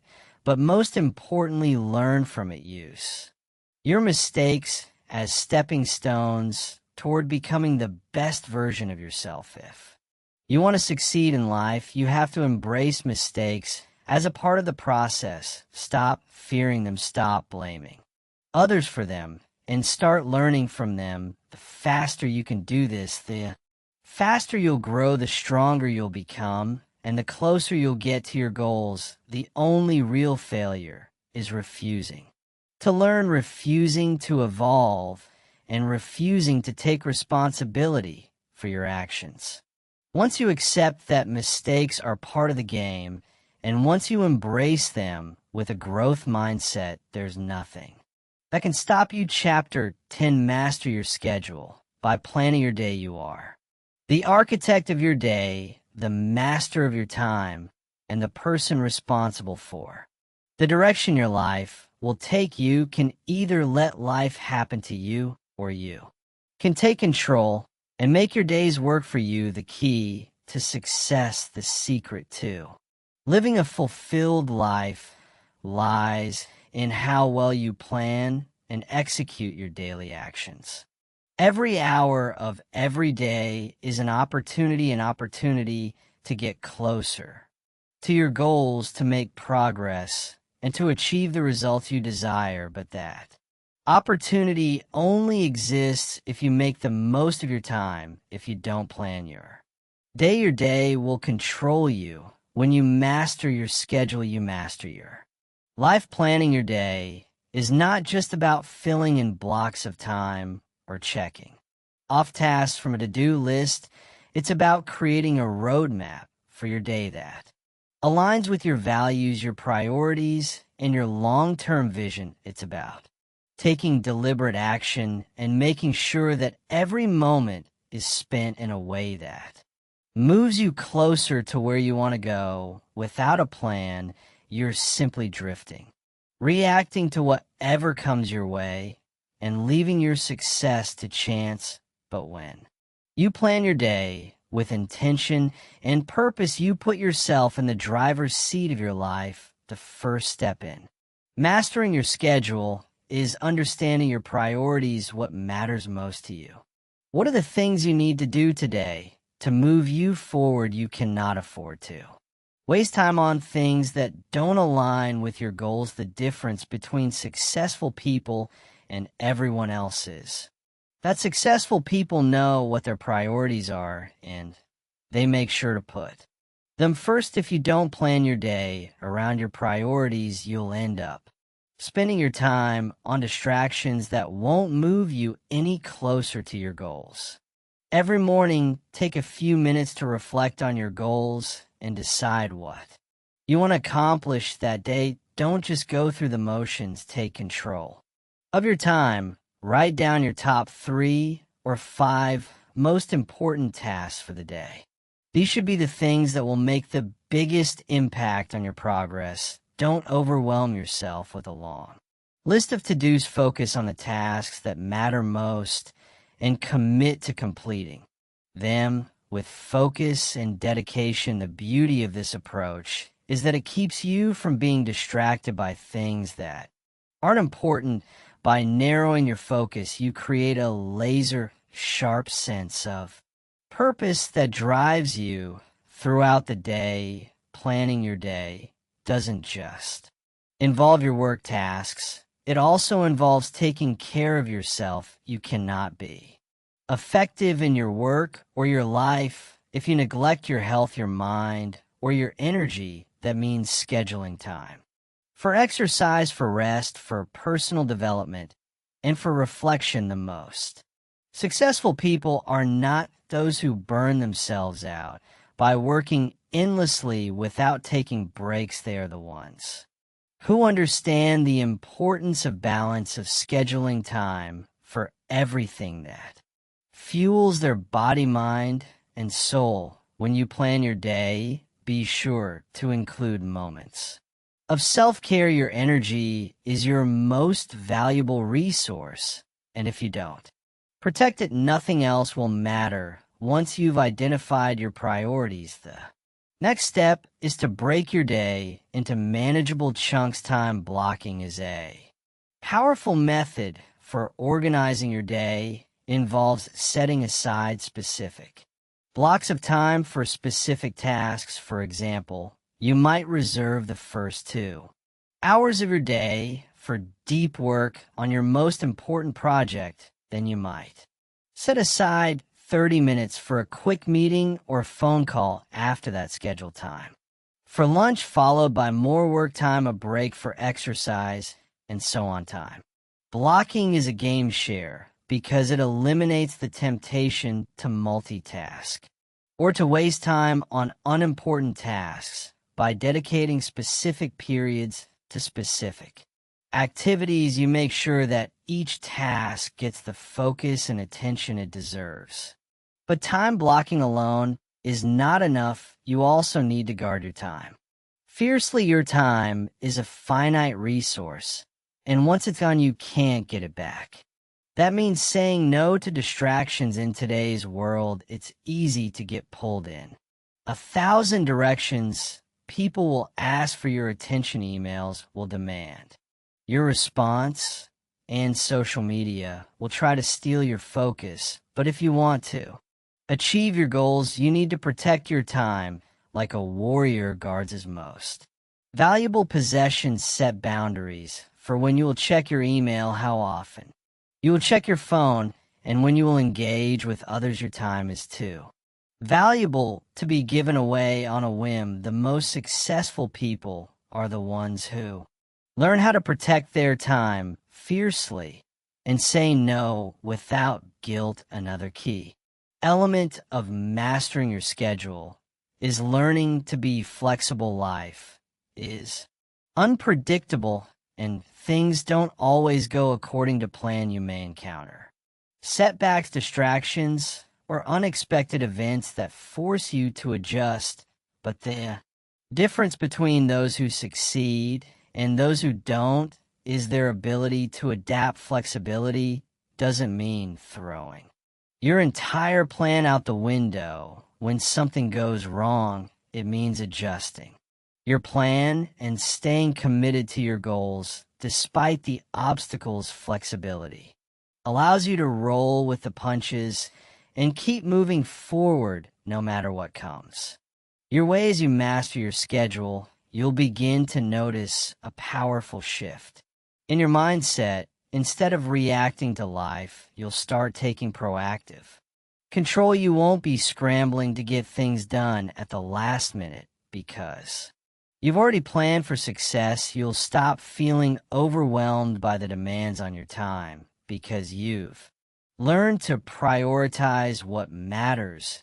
And most importantly, you'll feel a deep sense of accomplishment as you look back at your day and see that you made progress toward your goals. But planning your day is not a one-time task. It's an ongoing process of refinement and improvement. At the end of each day, take a few minutes to reflect on how well you followed your schedule, what went well, what could have been improved, what did you learn from the day's experience. This daily reflection helps you fine-tune your planning process and make adjustments to your approach. The more you reflect on your days, the more you'll learn about what works for you and what doesn't. And with each lesson, you'll Become even more effective in how you plan your time, one of the biggest obstacles people face when trying to master their schedule is the feeling of being too busy. It's easy to think that if we don't have a packed schedule, we're not being productive, but busyness does not equal effectiveness. In fact, being overly busy can lead to burnout and a lack of focus. The goal isn't to fill every minute of your day with tasks. It's to ensure that the tasks you do choose to take on are the ones that truly move the needle. When you plan your day with intention, you'll find that you have more time for the things that matter, more time for rest, and more time for pursuing your dreams. Mastering your schedule is not something that happens overnight. It's a skill that requires practice, discipline, and constant refinement. But once you commit to it, you'll start to see the incredible results it can produce in your lifetime. Is the most valuable resource we have, and how you use it determines the quality of your life. When you master your schedule, you take control of your destiny. Every day becomes a stepping stone toward the life you want to create. So don't wait for life to happen to you. Take the reins, plan your day, and create the future you deserve. Your time is now. Chapter 11. Focus on what you can control right now. Right now is the only moment that truly matters. The past is gone and the future hasn't arrived yet. All that exists is what you can do right here, right now. If you focus on the things you can control in this very moment, you will unlock the full power of your potential and create real lasting change. Too often people waste their energy worrying about things that are out of their control, events, other people, or even the outcomes of their efforts. But the true secret to living a fulfilled, successful life is to focus on what you can control right now. When you focus on what you can control, you eliminate the endless cycle of worry and frustration that so many people live, and you stop being overwhelmed by all the external factors that seem beyond your reach, and instead you start taking ownership of your actions, your thoughts, and your attitude. You realize that the only thing standing between you and success is the way you choose to respond to the present moment. The more you focus on what you can control, the more power you'll feel, and the more you'll accomplish. It's easy to become distracted by the things that are out of your control. We've all been there. You lose sleep over things that may or may not even happen. You stress about how others perceive you, or you get bogged down by the uncertainty of the future. But none of those things are worth your energy. The truth is, all the worry and frustration that comes from focusing on the uncontrollable only steals from the energy that could be better spent on actions that will move you forward. Think about the moments in your life when you felt the most empowered. You probably weren't worrying about things you couldn't change. Instead, you were focused on what you could control. Maybe it was your mindset, your effort, or your decision to act in the face of uncertainty. In those moments, you realized that you had the ability to choose how you responded, and that gave you the strength to push forward. It's this mindset of ownership and self-reliance that will propel you to success. The first step in focusing on what you can control is taking full responsibility for your actions. No one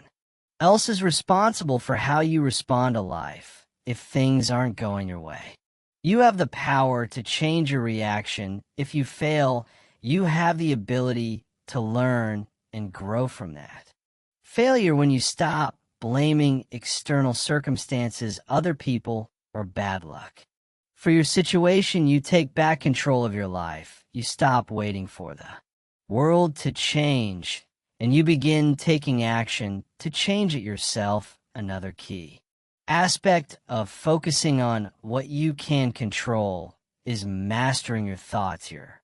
Mind is the most powerful tool you have, and the way you think directly influences how you act. If you're constantly telling yourself that things are out of your control, that life is unfair, or that you can't succeed, then you're creating a mental environment that is working against you on the other hand. If you focus your thoughts on what you can change, on the actions you can take, and on the belief that you are capable of achieving your goals, you will begin to align your mindset with success. It's not about denying reality or pretending that everything is perfect.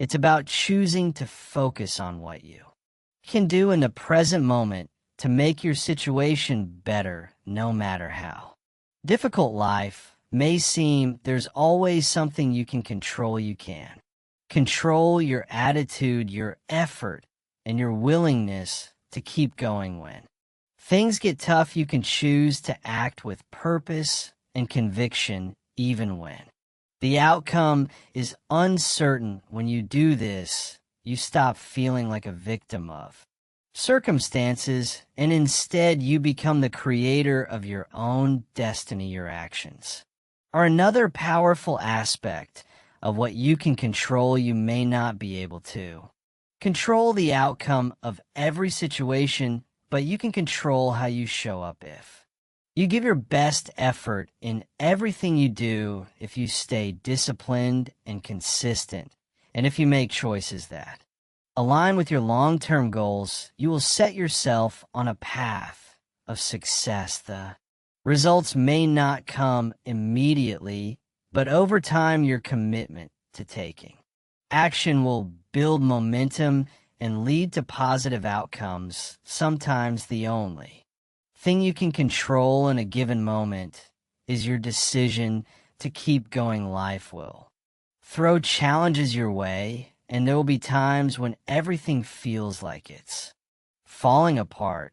But it's in these moments that your focus on what you can control becomes most important. You may not be able to change the circumstances, but you can control your resilience. You can control your willingness to keep moving forward, even when the road ahead seems unclear. The more you practice this, the stronger you'll become. Another powerful way to focus on what you can control is by setting clear, actionable goals. Without goals, it's easy to drift through life reacting to whatever comes your way. But when you set clear goals, you give yourself a roadmap for what to focus on each day. Every step you take toward achieving your goals is something you can control. And even when things don't go as planned, you still have the ability to adjust your actions, refine your approach, and keep working toward your objectives. Goals provide direction, and by focusing on them, you ensure that every day is spent moving closer to your desired outcome. Taking care of your physical and mental health is also something you can control, and it's essential to your overall well-being. How you treat your body and mind affects every area of your life. If you neglect your health, your energy and productivity will suffer. If you allow stress to pile up without taking time for rest and recovery, you'll burn out. By taking responsibility for your health and well-being, you give yourself the strength to take on whatever challenges life throws your way. This is one area where the power of control is undeniable. When you make self-care a priority, you improve your ability to handle stress, stay focused, and maintain the energy required to succeed. In addition to controlling your actions, thoughts, and health, it's also important to focus on the environment you surround yourself with. You may not be able to control the people or circumstances in your life, but you can control who and what you allow Into your space, are you surrounding yourself with positive, supportive individuals who help you grow, or are you letting negative influences drain your energy by controlling your environment? You create a space where success can thrive, you eliminate distractions, stay focused on what matters, and give yourself the best possible chance to succeed as you begin focusing on what you can control. You will notice a shift in your confidence and mindset the more you take ownership of your actions, thoughts, and decisions, the more empowered you will feel. You will stop waiting for the world to change, and instead you will start making the changes that will bring you closer to your goals. The power of now is undeniable, and when you fully embrace what you can control, you will experience the true freedom of living life on your own terms. Focusing on what you can control does not mean ignoring the difficulties and challenges that life presents. It means choosing to focus on the actions that will move you forward, no matter what it means. Taking responsibility for your success, your mindset, and your choices. It means choosing to act with purpose even when the outcome is uncertain. When you focus on what you can control right now, you stop being a passive observer in your life, and you start becoming an active creator of your future. The present moment is powerful, and it is the only moment where you can make a real difference. Don't let the uncontrollable hold you back. Focus on what you can control and watch how it transforms your life. Chapter 12. Challenge your comfort zone with one bold action. The greatest enemy of growth is comfort.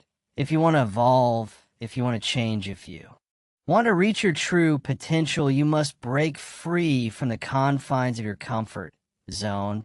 The only way to unlock the life you want is to challenge yourself with bold actions that push you beyond your limits. Success never comes from staying safe. It comes from stepping into discomfort, embracing the unknown, and having the courage to take risks. Every moment you stay within the comfortable bubble you've created, you're avoiding the very experiences that will shape you into who you need to become.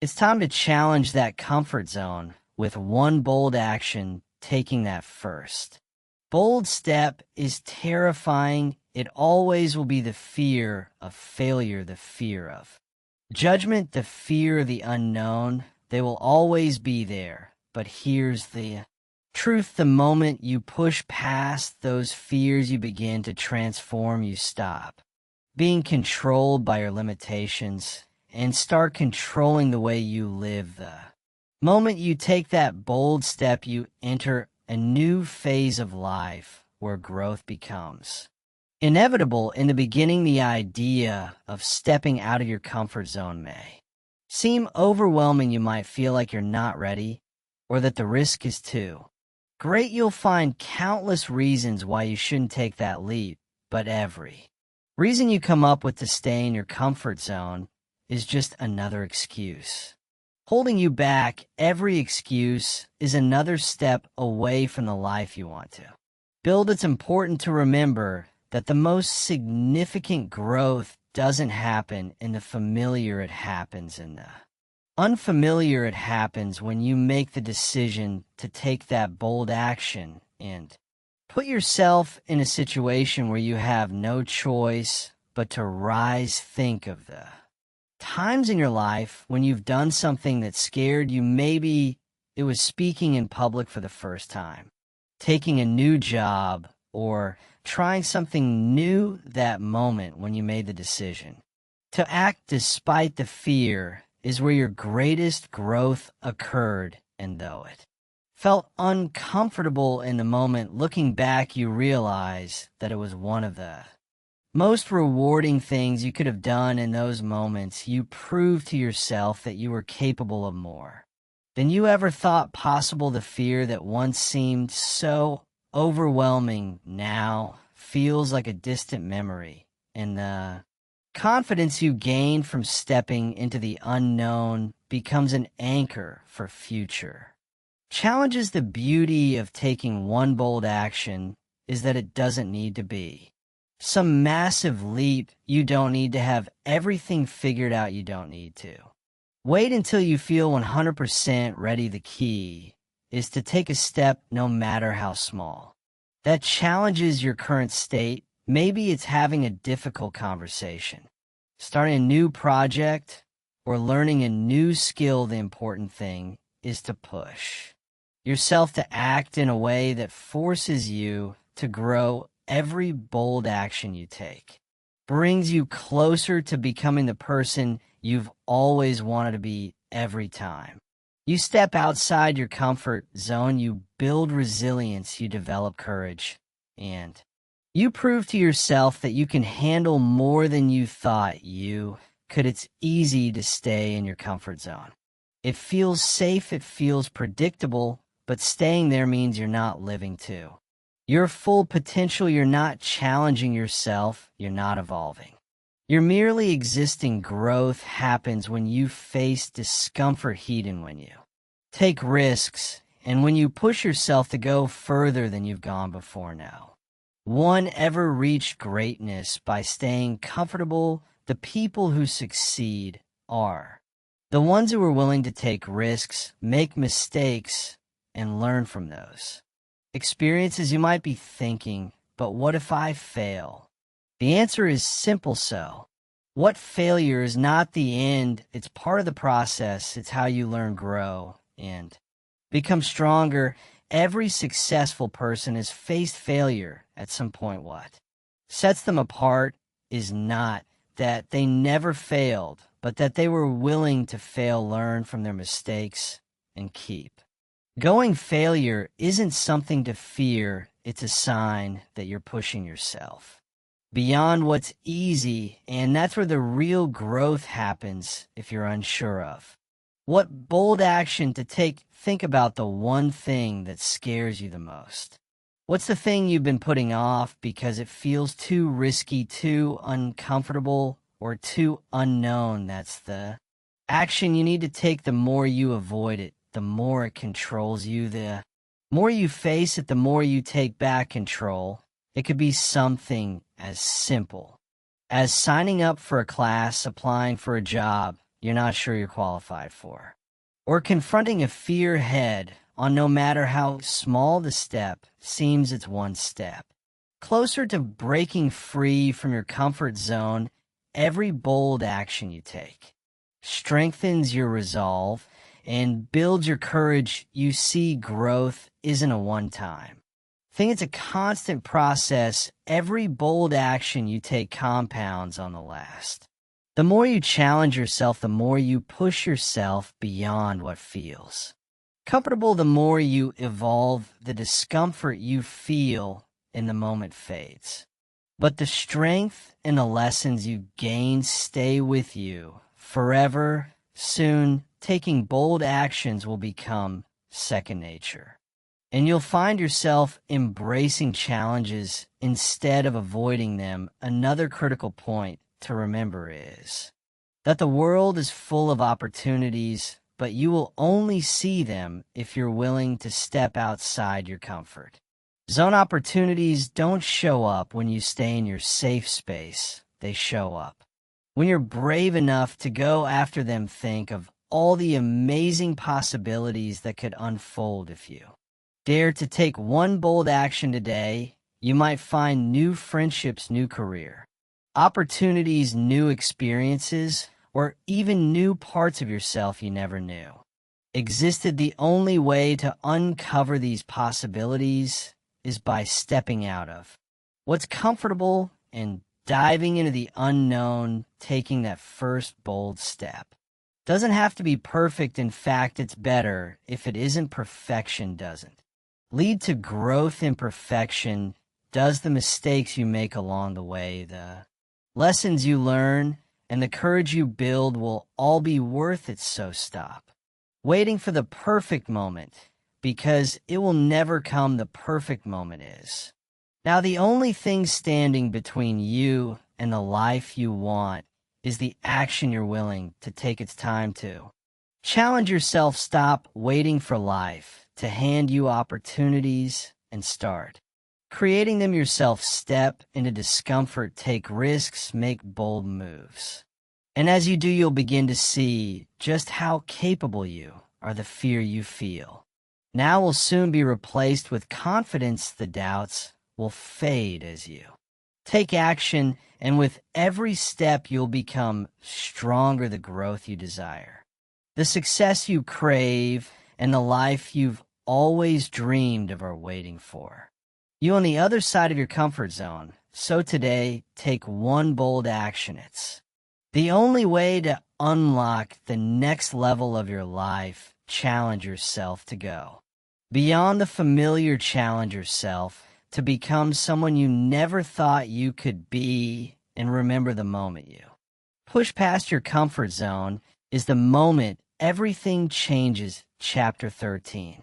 Build self-respect by keeping every small promise. Self-respect isn't something that's earned by grand gestures. It's earned by the small promises you make to yourself and keep every single day. Every time you keep a promise, you're sending a message to yourself that you are someone who can be trusted, that you are someone who can be relied upon. This is the foundation of true self-respect, the kind that doesn't depend on the opinions of others or on external validation. It's the kind that comes from knowing that no matter what, you honor your word, no matter how small. The commitment when you tell yourself you're going to do something, whether it's waking up on time, finishing a task, or even something as simple as drinking enough water, those promises matter. They may seem insignificant in the grand scheme of things, but they're the building blocks of your self-respect. The more promises you keep, the more you prove to yourself that you are someone worthy of trust.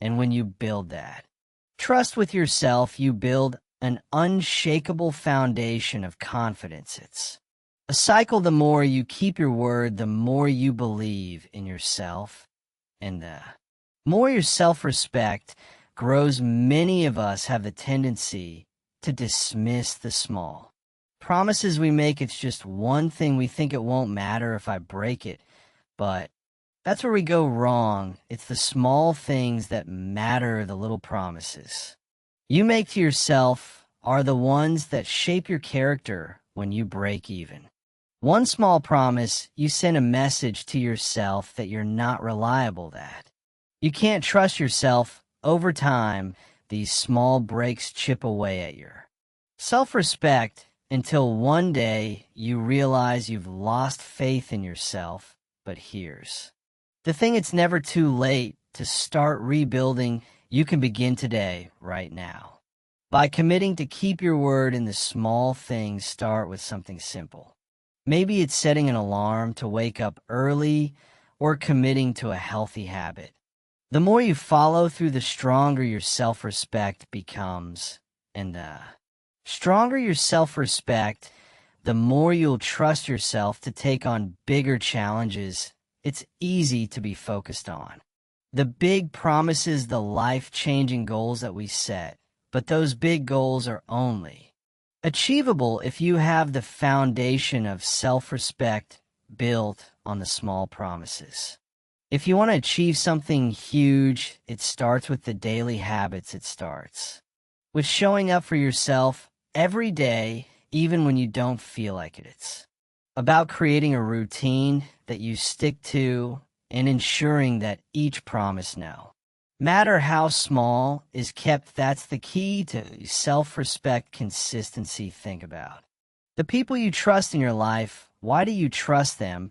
It's because they keep their word. When they say they're going to do something, they do it. And that's how trust is built, whether it's in relationships with others or in the relationship you have with yourself. Trust is everything. Without it, you have Nothing if you can't trust yourself to follow through, then how can you expect to trust yourself with bigger, more important decisions? And it's not just about big goals or grand ambitions. Building self-respect through keeping small promises is about learning to honor your own needs and desires. It's about being honest with yourself and not making excuses if you commit to something. Do it not because someone else is holding you accountable, but because you know that the only way to truly respect yourself is by keeping your word.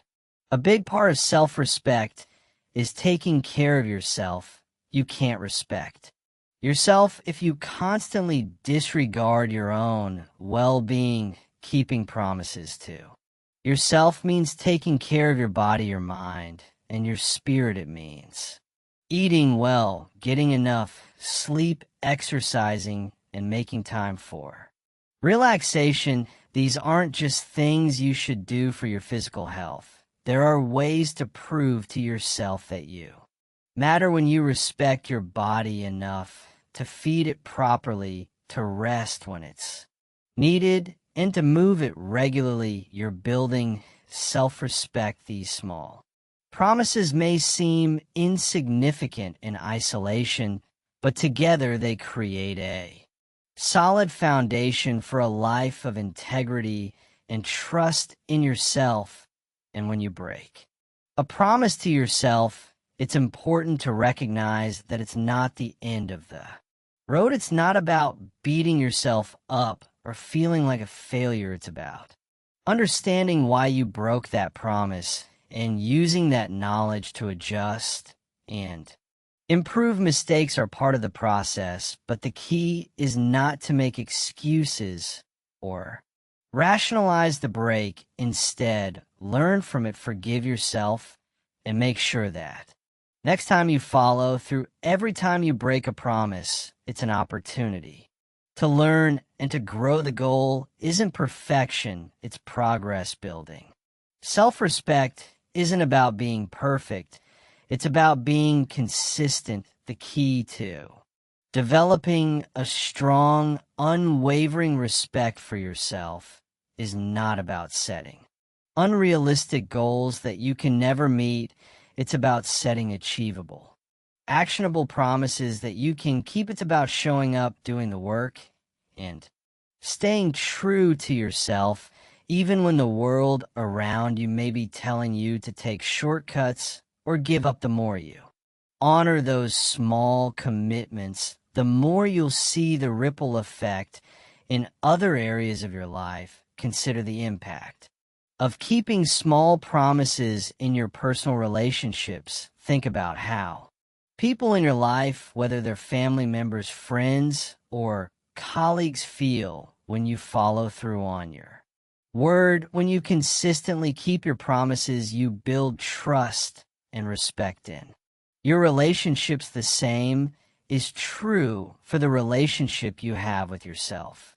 When you keep your word to yourself, you build the trust and respect that are essential for personal growth. You send the message to yourself that you are someone who values their word, and that sets the stage for greater success in every aspect of your life. But the importance of keeping small promises goes even deeper than just building self-respect. It's also about developing a mindset of discipline and responsibility. When you commit to doing something and follow through, you are training yourself to become a person who takes responsibility for their actions. This mindset becomes ingrained, and over time, it will affect every area of your life. You'll approach challenges with a mindset of "I can handle this," because you've already proven to yourself that you can follow through no matter how small the task. In the end, self-respect is built on the foundation of small actions. Every time you keep a promise, you strengthen the relationship you have with yourself. You demonstrate your own worth and build your confidence each promise you keep, no matter how small, is a building block in the structure of your character. And when you take pride in your word, when you honor your commitments, you become someone who not only respects themselves, but also inspires others to do the same. The power of self-respect lies in the consistency of the small actions you take every day. When you show up for yourself, when you keep your promises, when you do what you say you will do, you build a foundation that will support you in the face of challenges, in the pursuit of big dreams. And in the ongoing journey of personal growth, keep your promises no matter how small, and you will create a life filled with integrity, trust, and deep, unshakable self-respect. Chapter 14, surround yourself with people who demand your best. Your environment plays a crucial role in shaping who you become. If you want to be great, you must surround yourself with people who demand your best. These are the individuals who won't let you settle for mediocrity, who challenge you to rise above your limitations, and who hold you accountable for your actions. They push you to think bigger, act bolder, and reach higher than you ever thought possible. When you're in their presence, you feel the fire of ambition ignite within you.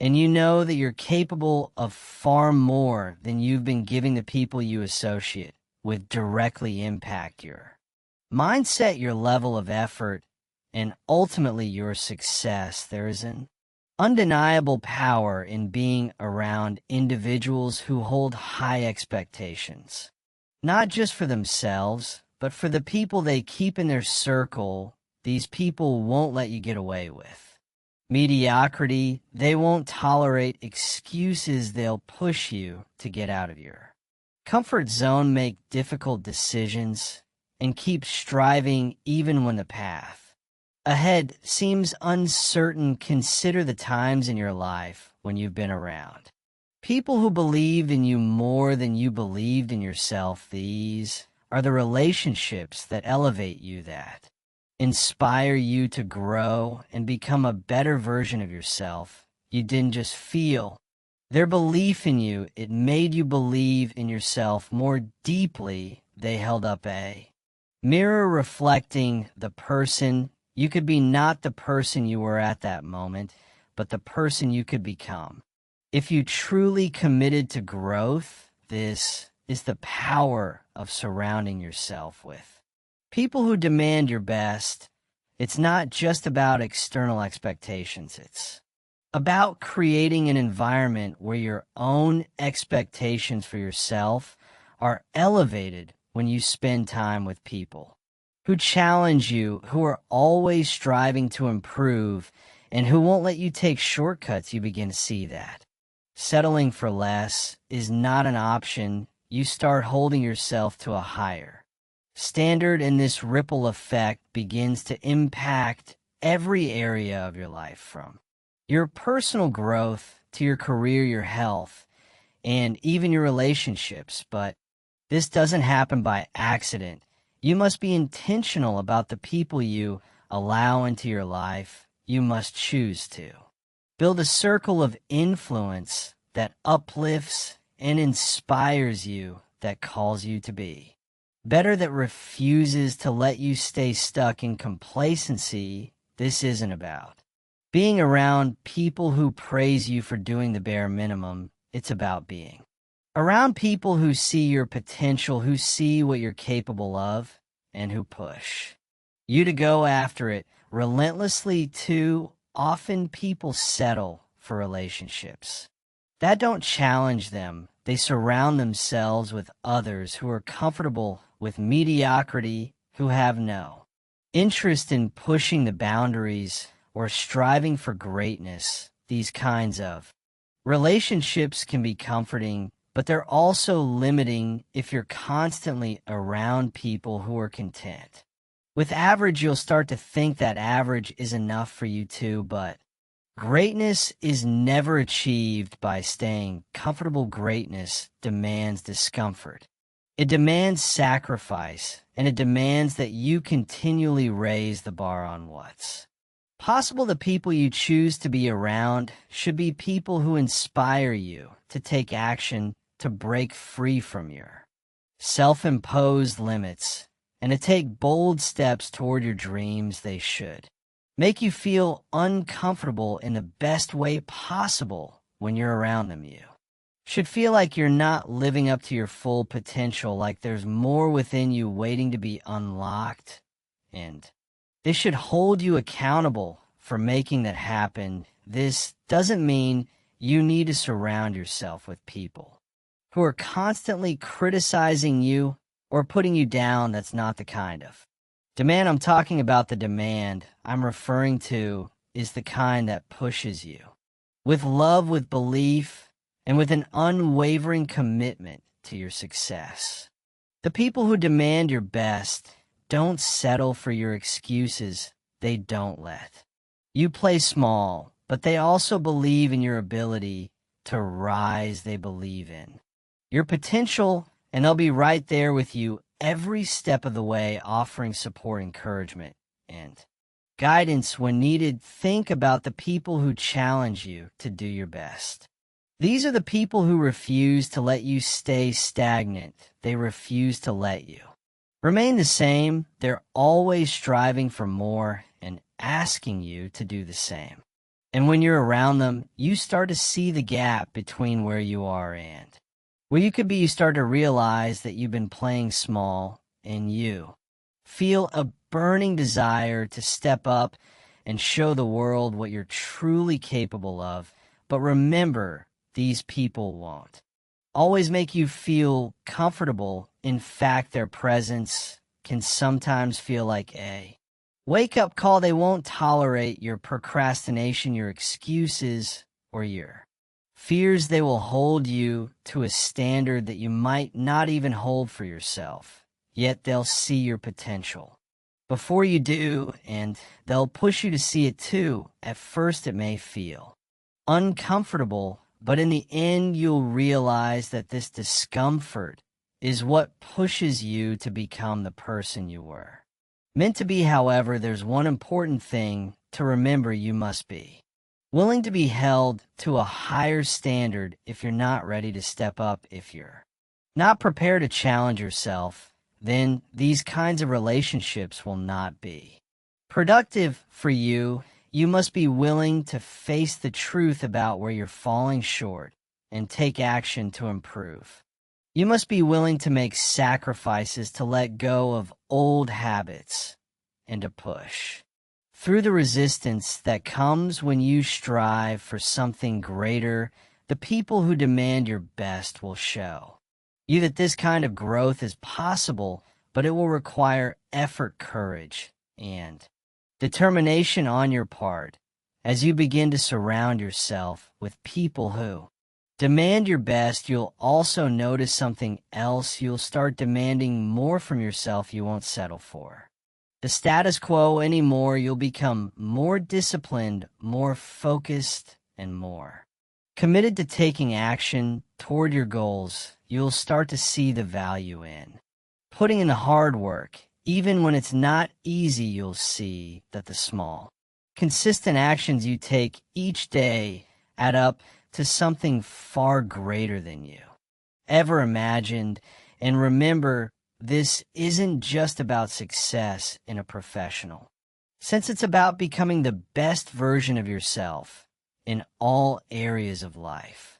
It's about improving your health, strengthening your relationships, and deepening your sense of purpose. The people who demand your best don't just push you to excel in your career or your personal goals. They challenge you to be the best version of yourself in every area of life. In the end, the people who demand your best are the ones who will help you unlock your true potential.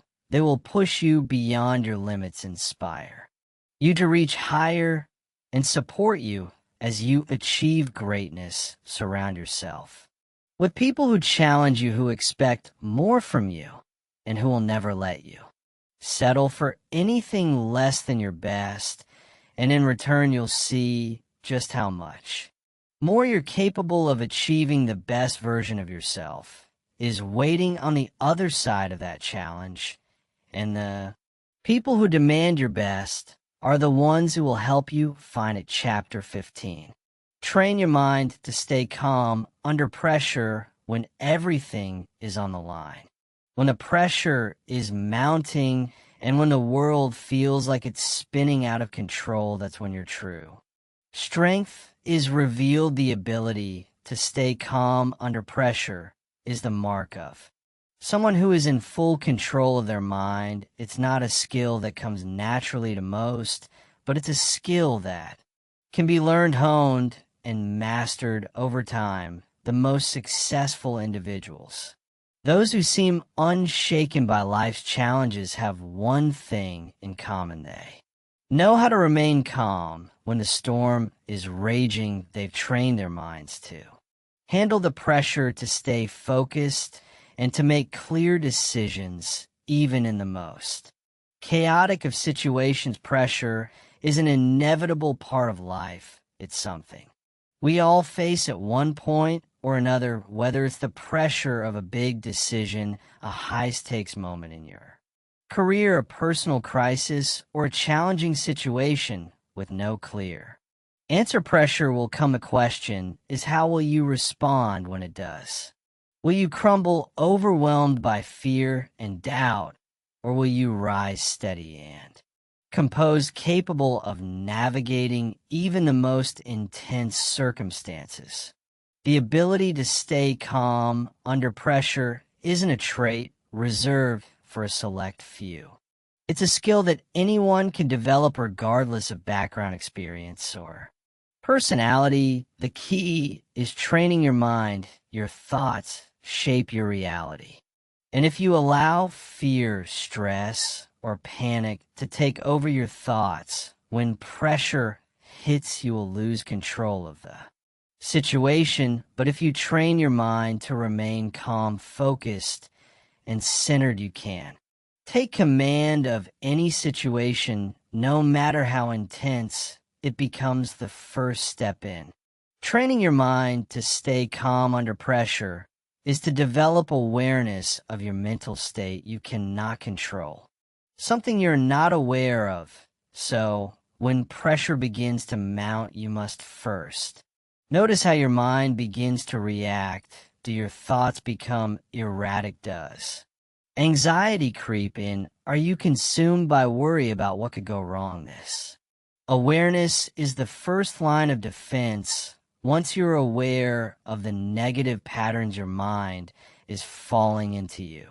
can take active steps to interrupt them. Next, you must learn how to regulate your emotions. Emotional regulation is a key component of mental control. When pressure rises, emotions naturally flare up. Fear, anger, frustration, or self-doubt may emerge, but you can choose not to be ruled by these emotions. You can take a step back, breathe deeply, and allow your emotions to settle before you react. The more you practice this, the easier it becomes. Over time, you will develop the ability to stay calm and clear-headed even when your emotions want to take the reins. Breathing is one of the most powerful tools you can use to maintain composure in high-pressure situations. When you feel the pressure mounting and your heart rate increasing, focus on your breath. Slow,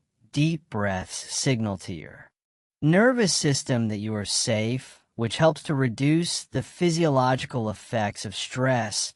By practicing deep breathing, you can regulate your body's response to pressure and maintain a sense of calm. The more you practice this, the more automatic it becomes. So when pressure strikes, your body will naturally respond with calm instead of panic. Another important technique in mastering calm under pressure is visualization. Successful athletes, leaders, and high performers use visualization to prepare their minds for high-pressure situations by vividly imagining yourself succeeding in a challenging scenario. Your brain becomes conditioned to respond positively when faced with similar challenges in real life. This mental rehearsal can help you feel more confident, reduce anxiety, and increase your ability to stay calm when it matters most. In addition to these techniques, it's essential to practice mindfulness. Mindfulness is the practice of staying present and fully engaged in the current moment without being distracted by past mistakes or future worries. When pressure hits, it's easy to become overwhelmed by all the potential outcomes, all the things that could go wrong. But by practicing mindfulness, you can focus on the task at hand, break down the situation into manageable pieces, and take it one step at a time. This focus on the present moment keeps your mind from spiraling into stress or fear. One of the most powerful ways to train your mind to stay calm is by consistently exposing yourself to challenging situations. Just like physical muscles become stronger through consistent exercise, your mental muscles get stronger through regular practice. Deliberately place yourself in situations that push you out of your comfort zone, whether it's taking on a new responsibility at work, having a difficult conversation, or facing a challenge you've been avoiding. The more you face pressure head on, the better you'll become at handling it. When it inevitably comes over time, you'll train your mind to stay calm because you'll realize that you've been through tough situations before and you survived. Furthermore, it's important to reframe how you view pressure. Often we associate pressure with negative outcomes, stress, failure, or making mistakes, but pressure doesn't have to be a bad thing. In fact, it can be an incredible motivator. It can push you to focus, to take action, and to perform at your highest level. When you view pressure as an opportunity for growth rather than a threat to your well-being, it changes the way your mind reacts. Instead of shutting down under pressure, you begin to embrace it as a challenge that you are capable of overcoming. Another vital component of staying calm under pressure is maintaining perspective. In the heat of the moment, it's easy to lose sight of the bigger picture and become consumed by the immediate pressure. But when you step back and remind yourself of the bigger context, why you're doing what you're doing, what your ultimate goals are, and how this pressure is just one small part of a much larger journey, you can keep your emotions in check and stay focused on what truly matters. Perspective is a powerful tool because it allows you to zoom out and see the pressure for what it truly is, a temporary challenge that you can handle. Of course, developing the ability to stay calm under pressure isn't something that happens overnight. It takes time, patience, and continuous practice. But the more you commit to training your mind, the more you will notice the positive impact on your life.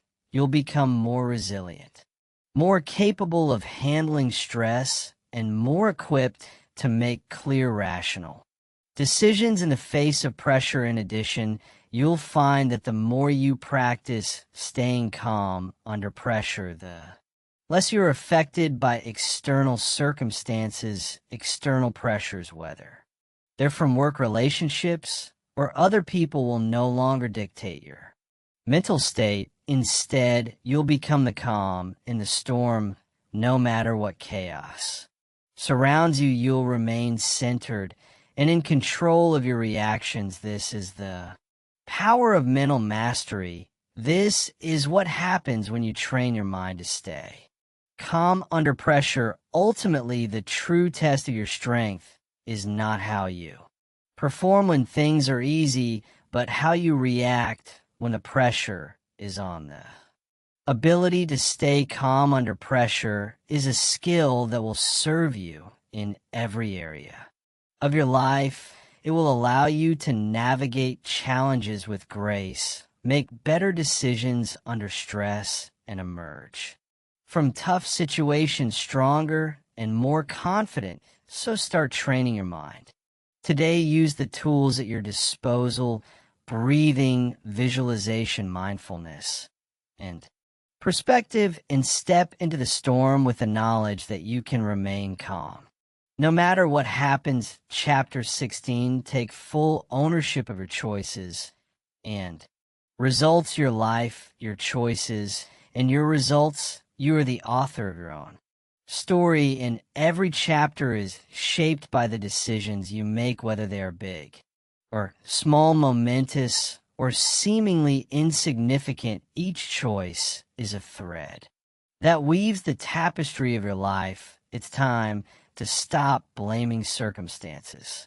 Stop pointing fingers and take full ownership of your actions and the results they create, because when you take full ownership, you step into your true power, taking responsibility for your choices. Isn't just about owning up to the things you've done wrong or facing the consequences of your mistakes. It's about accepting the totality of your decisions, both the good and the bad, and recognizing that you are the sole driver of your life. This is the key to unlocking the door to growth and transformation. When you take ownership of your choices, you empower yourself to shape your destiny and control the outcomes you desire. Many people live with a mindset that they are victims of their circumstances. They blame others, the economy, bad luck, or anything else they can point to as the reason why their lives aren't going the way they want.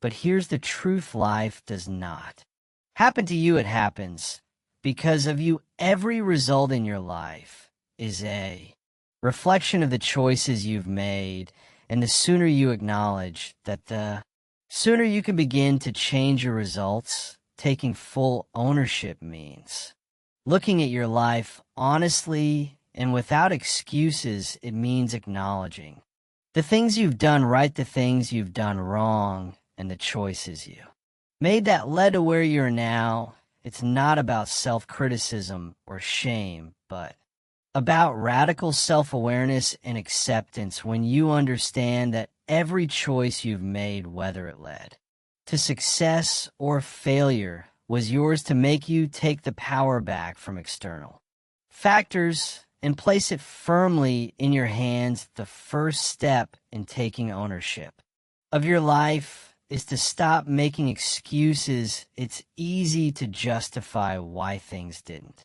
work out the way you wanted. Maybe you weren't given the right opportunities. Maybe someone held you back. Maybe you didn't have enough time. But the truth is, your excuses will never move you forward.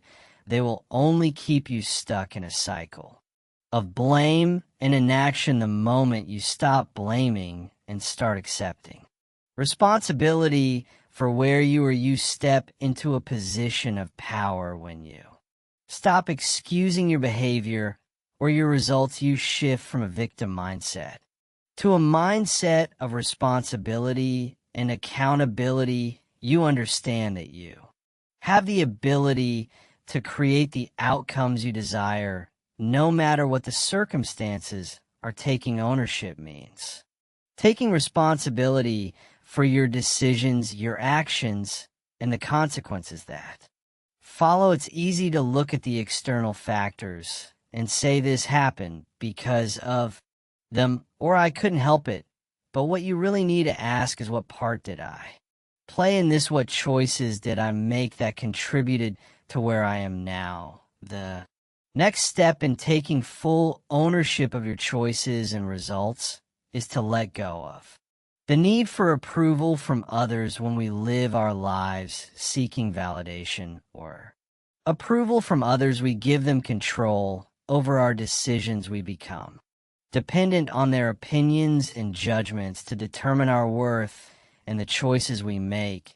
But when you take ownership, you no longer need anyone's approval to make decisions. You trust yourself to make the right choices, and you accept the consequences of those choices without needing someone else to tell you whether you're doing the right thing. The power of ownership also lies in the ability to learn from your mistakes. When you own your mistakes, you don't have to shy away from them or pretend they didn't happen. You embrace them, learn from them, and use them as stepping stones toward greater growth. Everyone makes mistakes. It's part of being human, but it's how you respond to those mistakes that determines your growth. When you take ownership, you shift your focus from regret to lessons learned. You stop seeing your failures as signs of weakness and start viewing them as opportunities for growth. Taking ownership also means facing the fear of failure. Heed in one of the biggest reasons people avoid taking responsibility for their choices is the fear of failure. They fear the judgment, the embarrassment, and the consequences of not getting things right. But here's the truth: failure is not the end. It's just the beginning of a new lesson. Every failure is an opportunity to get better, to refine your approach, and to strengthen your resolve. When you take full ownership, you don't run from failure. You embrace it as part of the process. The ability to take ownership of your choices also means being consistent in your action. Success is not a matter of making one good decision and then hoping for the best. Success is about showing up every day, making decisions that align with your goals, and taking consistent action toward those goals. Ownership means you commit to doing this work even when it's hard. It means staying disciplined when motivation fades. When you take ownership, you take full responsibility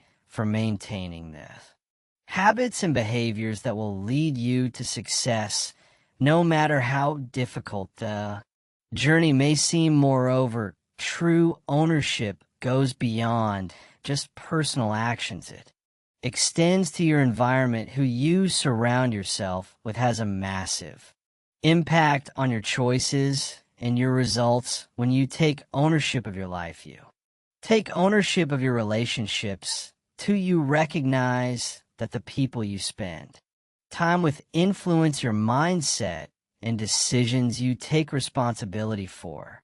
Whether those relationships are uplifting and supportive or toxic and draining. By taking ownership of your relationships, you ensure that your environment supports your goals rather than detracts from them. Ownership also means committing to personal growth. It's easy to say, I'll be happy when I achieve X, Y, or Z.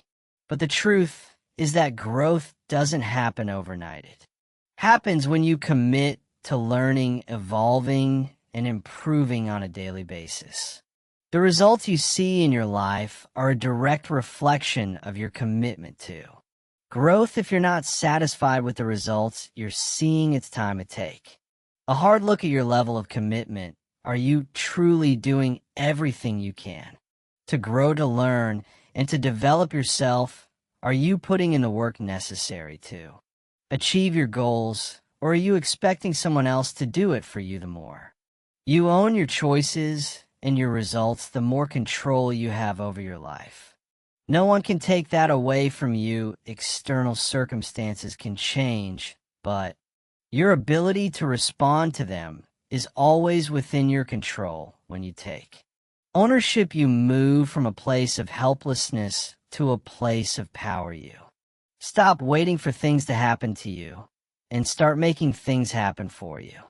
You start to see yourself as the creator of your own life, capable of producing the results you desire through intentional choices and consistent action. the beauty of taking full ownership is that it gives you the power to change if you're not happy with the results you're getting. You can change if you're not where you want to be. You can take different actions. You can make different choices. Ownership means that you are never stuck unless you choose to be. You always have the power to create new outcomes, and that power lies in the choices you make each day. Taking full ownership of your life isn't always easy. It requires courage, honesty, and a willingness to face the consequences of your decisions, but it is the only way to truly live a life of freedom and purpose. When you take ownership, you stop waiting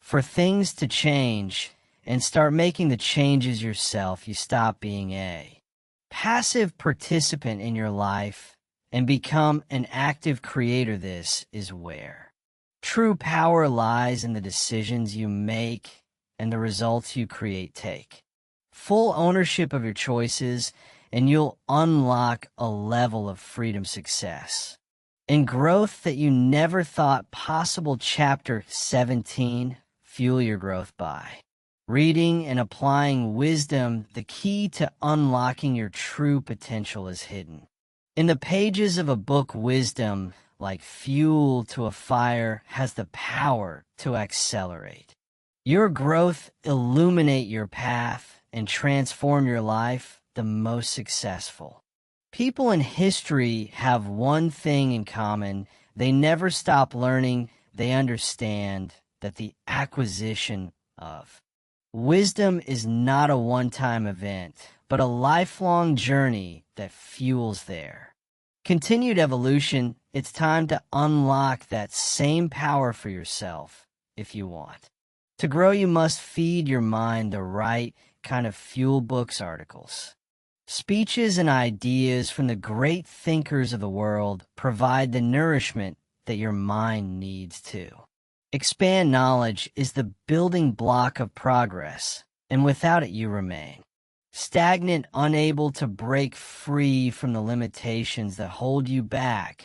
But wisdom is not just about gathering information, it's about applying it in your life, making it an integral part of how you think, how you act, and how you approach the world. The challenge is not merely to read, but to apply what you've learned. Knowledge without action is a wasted resource. Wisdom is the application of knowledge, and it is only when you put what you've learned into practice that you see true results. When you read something powerful, don't just think that's a good idea. Instead, ask yourself, how can I apply this to my life right now? This is where the real transformation begins. Your growth depends on how much wisdom you accumulate and how well you apply it.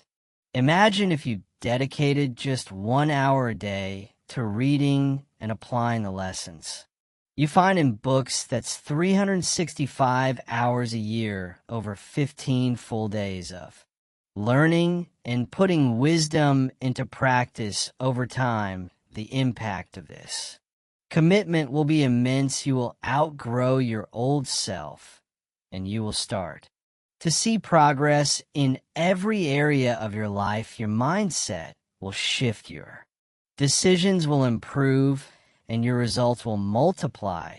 But the process of applying wisdom isn't always easy. It's not enough to just read. You have to actively engage with the material. You must reflect, ask questions, and think critically about how the principles you are learning can be woven into the fabric of your daily life. Great books aren't meant to be skimmed through or read casually. They are meant to challenge your thinking and provoke new ideas that lead to action. When you read, you should ask yourself, how can I integrate this into my habits, my routines, my relationships, and my decisions? It's about taking wisdom off the pages and making it a living, breathing part of your experience. You must also read with purpose. Every book article or piece of wisdom you encounter should serve a specific goal, whether it's personal development, financial growth, mental clarity, or spiritual.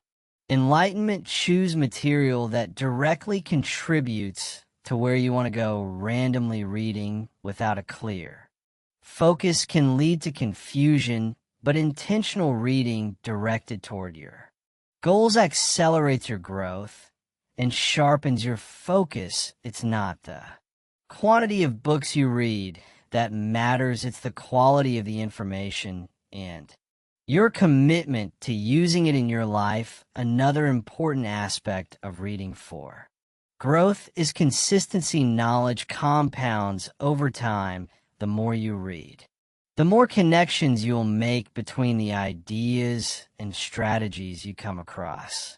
These connections form a vast network of understanding that expands your awareness, and when applied, this wisdom leads to results. But consistency doesn't just apply to reading, it applies to how often you review, reflect, and apply what you've learned to truly benefit from the wisdom you encounter. You must make it a daily habit. It's not about reading fast.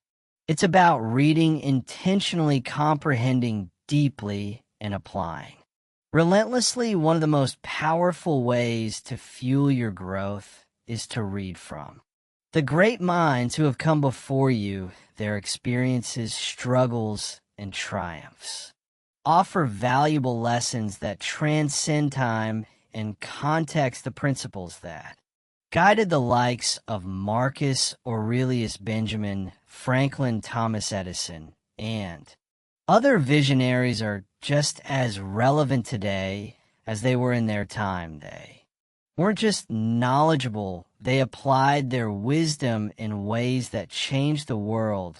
Their successes and failures serve as roadmaps, showing you what works, what doesn't, and how to persevere when things get tough. But wisdom doesn't only come from books written by the historical greats. It's also found in modern-day thought leaders, podcasts, articles, and even conversations with mentors. Seek wisdom from every source available, because knowledge is not bound by time or place, whether it's the ancient wisdom of Stoic philosophers or the latest breakthroughs in science and business. The key to growth is to stay open-minded and hungry for learning. When you start applying wisdom to your life, you begin to experience real change. You'll notice yourself thinking differently, reacting more thoughtfully, and making decisions that are more aligned with your goals. The more wisdom you apply, the more your behavior and mindset will evolve. This doesn't happen overnight. It's a gradual process of becoming the best version of yourself.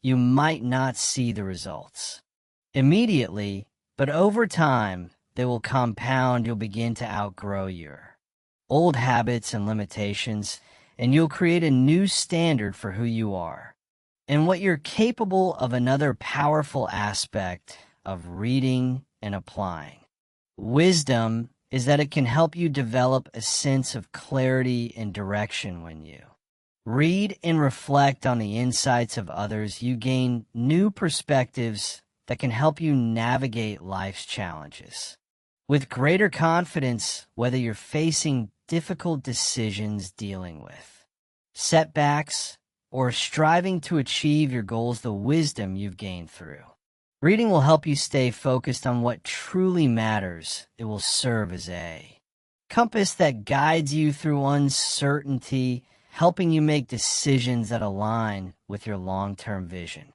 and values. Growth is not linear. There will be times when you feel stuck, when you question whether the effort is worth it, or when you're not seeing the results you expect. During these times, it's easy to feel discouraged and lose motivation, but this is where the power of wisdom truly comes in the books you read, the lessons you apply, and the insights you Gain will give you the strength to push through those challenging moments. They will remind you that every setback is temporary and that growth often requires enduring discomfort before you see the rewards when you stay committed to reading and applying wisdom. You develop the mental fortitude to persevere even when things seem difficult. A key aspect of this journey is the recognition that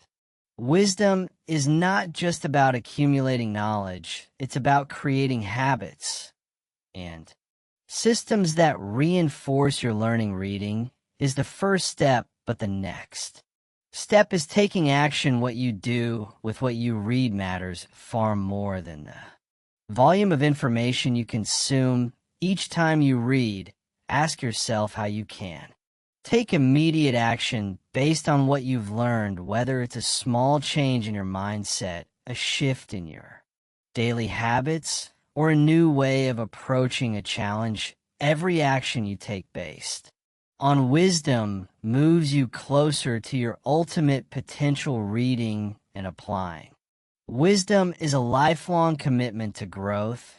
It's not a one-time event, but a continuous process of learning, adapting, and evolving. The more you immerse yourself in knowledge, the more you'll realize how much you still have to learn.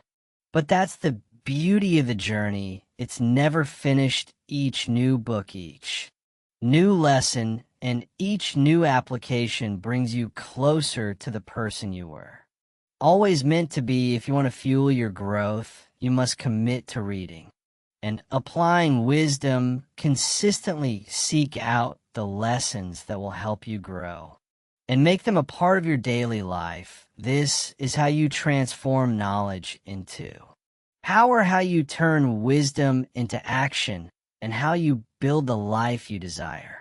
Every book you read, every piece of wisdom you apply is a step forward on your journey of growth and transformation.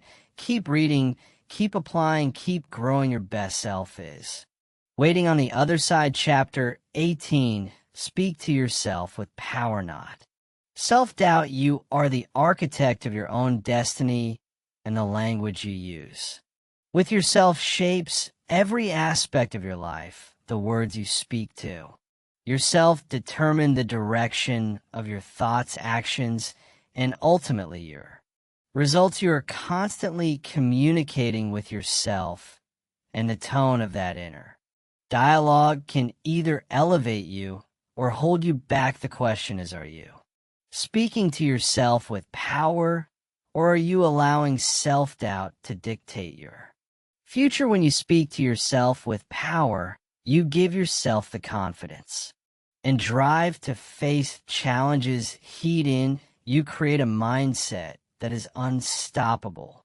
resilient, and determined. On the other hand, when you allow self-doubt to take over, you rob yourself of the potential to succeed. Self-doubt creeps in with negative thoughts, limiting beliefs, and a narrative that convinces you that you're not good enough, that you're not capable, or that success is reserved for others.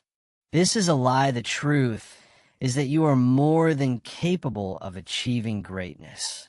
But it all starts with how you speak to yourself. You see, your inner dialogue is a reflection of how you see yourself and your potential. When you doubt your abilities, you unconsciously reinforce the idea that you aren't worthy or capable of success. You create mental barriers that prevent you from taking action and moving forward. The more you tell yourself that you can't, the more you believe it, and the more you hold yourself back. But when you speak to yourself with power, everything changes. Your thoughts align with your goals, and your mindset becomes one of possibility instead of limitation. To begin, it's important to recognize the words you are using on a daily basis. Are you speaking with strength, conviction, and belief in your own abilities, or are you constantly second-guessing yourself and doubting Your potential, the language you use to describe yourself and your circumstances. Matters. For instance, instead of saying, I can't do this, say, I can figure this out. Instead of this is too hard, say, I am capable of overcoming challenges small.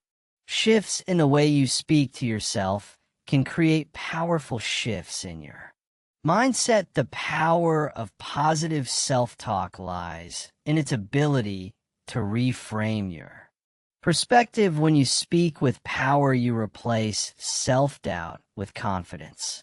In certainty, you remind yourself of your strengths, your past successes, and your ability to grow through adversity. You begin to believe in yourself, not because everything is perfect or easy, but because you know that you are resilient, resourceful, and capable of handling whatever comes your way. Your words become a tool for self-empowerment, but this isn't just about being positive all the time.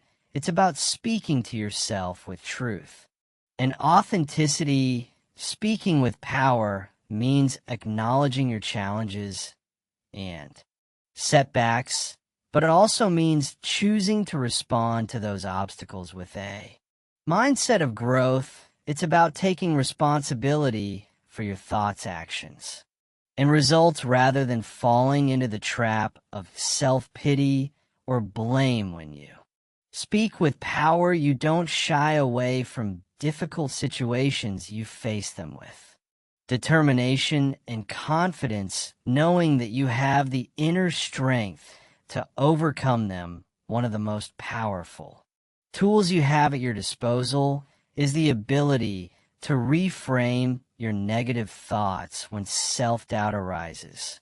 Challenge it. Ask yourself, is this thought helping me or is it holding me back? If the thought is negative or limiting, replace it with a more empowering one. For example, if you're thinking, I'm not good enough to succeed, replace it with, I have everything I need to succeed and I am constantly growing and improving.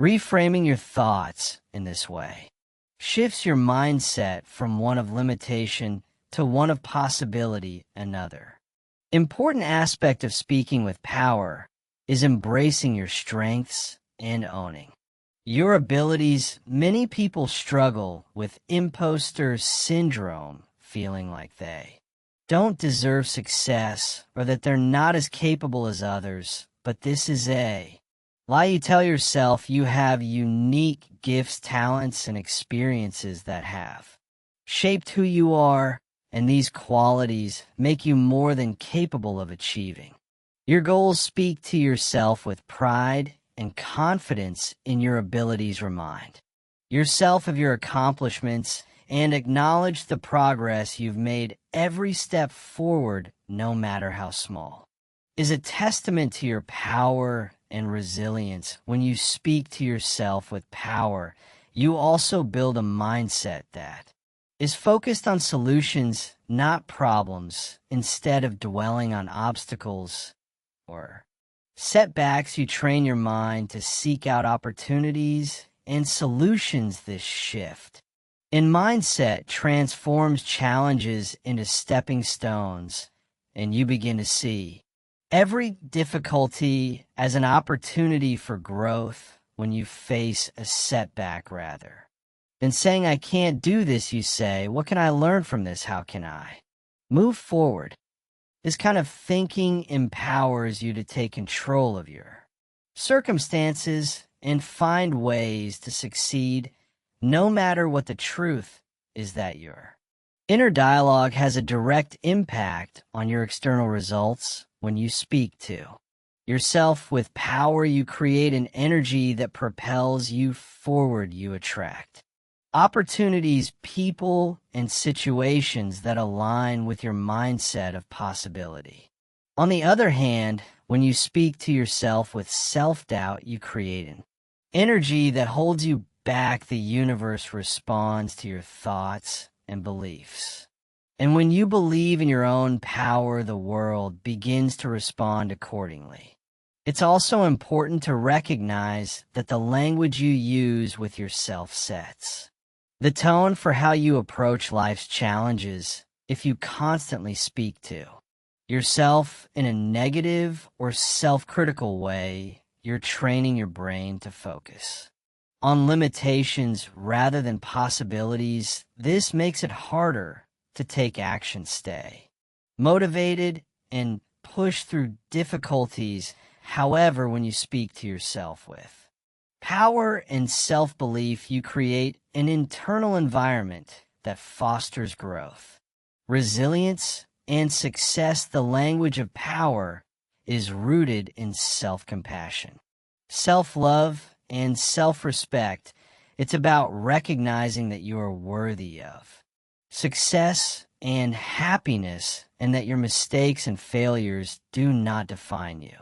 Speaking to yourself with power means accepting yourself as you are while also committing to becoming the best version of yourself. It's about being kind to yourself when things don't go as planned, but also holding yourself accountable for your actions and results. It's the balance between self-acceptance and self-improvement in the face of adversity. Speaking to yourself with power becomes even more crucial. Life will throw challenges your way, but it's your inner dialogue that will determine how you respond. Will you let self-doubt take over, or will you rise to the occasion with confidence and determination? Speaking to yourself with power means choosing to believe in your ability to overcome obstacles, no matter how difficult they may seem. It means trusting that you are strong enough, resourceful enough, and capable enough to handle whatever comes your way. Remember, you are the narrator of your own story. The words you speak to yourself shape the direction of your life, so speak with power, speak with confidence, speak with belief in yourself and your potential. Every time you speak to yourself with power, you take one more step toward the life you deserve. Every thought, every word, and every action is a reflection of who you believe you are, and when you believe in your own power, you can achieve anything. Chapter 19. Set clear goals and take action without delay. The moment you set a goal, you step into a new level of possibility, but it's not enough just to dream or hope. The difference between success and stagnation is the ability to set clear goals and, more importantly, take immediate action toward achieving them. Dreams without action are nothing more than fantasies. Goals without deadlines become distant desires. To transform your aspirations into reality, you must take swift, decisive action. The time to act is now. Setting goals is more than just writing down what you want to achieve. It's about creating a roadmap that guides your every decision, your every move. Without clear goals, you're like a ship adrift at sea with no destination in sight. You may have energy, but it's scattered and without direction. The power of goal setting lies not just in the clarity it brings, but in the discipline it instills in you. Goals give you purpose, focus, and a reason to push forward even when it feels tough. But goals alone are not enough. Action is the real difference maker. A goal without action is a wish, and wishes do not come true unless you take the necessary steps to make them a reality. Setting clear goals is important, but it's the actions you take to achieve them that will define your success. You must take action without hesitation, without delay, and without waiting for the perfect moment. The perfect moment doesn't exist. There will always be challenges, uncertainties, and obstacles. The key is to act anyway, to move forward regardless of how prepared you feel or how much uncertainty lies ahead. When you set Clear goals, you create a target, but in order to hit that target, you must take. Focused, intentional action, the longer you wait, the further away your goal becomes. Procrastination is the enemy of progress, and it's often rooted in fear. Fear of failure, fear of making mistakes, or fear of not being good enough. These fears are natural, but they should never hold you back. Fear doesn't disappear by avoiding action. It disappears by facing it head on, by taking that first step. You immediately build momentum, and momentum is the key to making your goals a reality. Action doesn't have to be massive or overwhelming, it just has to be consistent. You don't need to have everything figured out before you start. In fact, waiting until you have everything in place is one of the most effective ways to delay your success. The real power lies in getting started, even if you don't have all the answers. The path to success is built one step at a time, and each step you take brings you closer to your goal. The beauty of setting clear goals and taking action is that it brings you clarity as you begin to take deliberate steps toward your goals. You begin to see the path more clearly. You gain insight, you adjust your course, and you learn along the way. Each action you take is a learning experience that propels you further along the journey. The more you act, the more you understand about what works and what doesn't, and you can course correct as needed in this process. It's essential to remember that setbacks are inevitable, but they should never derail your progress. Every goal worth achieving will come with its challenges. There will be obstacles, mistakes, and moments of doubt. But these are not signs to stop. They're simply part of the journey. When you encounter setbacks, it's not a reason to abandon your goal. It's an opportunity to learn, grow, and come back even stronger. Taking action in the face of adversity is what separates those who succeed from those who quit. One of the most powerful ways to ensure you take consistent action toward your goals is to break them down into smaller, more manageable tasks. When a goal feels overwhelming, it's easy to get paralyzed by the magnitude of it, but when you break it down into smaller steps, you make it more achievable and less intimidating. Instead of thinking about how much work is ahead, focus on the next step. What can you do right now to move closer to your goal? What action can you take today that will make tomorrow easier? By focusing on the present moment and the immediate next step, you eliminate the fear of the larger task and make progress every day. Furthermore, when you take action without delay, you build discipline. Discipline is the foundation of success. It's the ability to stay committed to your goals even when motivation fades or life gets tough. Motivation is fleeting. Discipline is enduring. Discipline is what keeps you moving forward when you'd rather procrastinate, when the challenges seem insurmountable, or when the path ahead is unclear. It's the ability to take that next step even when you don't feel like. It's setting clear goals and taking immediate action builds this discipline. And it's this discipline that will sustain you throughout the journey. As you take action, remember to stay connected to your why. Your reasons for pursuing a goal are what fuel your persistence and drive. If your goals don't have a strong emotional connection to you, they will feel hollow and you will lose momentum. But when you connect your goals to something meaningful, whether it's personal growth, financial freedom, helping others, or creating a legacy, you tap into a source of energy that propels you forward even in the face of adversity. Your why is the foundation of your determination. and it's what will keep you moving when everything else seems to be working. Against you, another powerful principle to remember is that progress is better. Then perfectionism is one of the most common reasons people delay.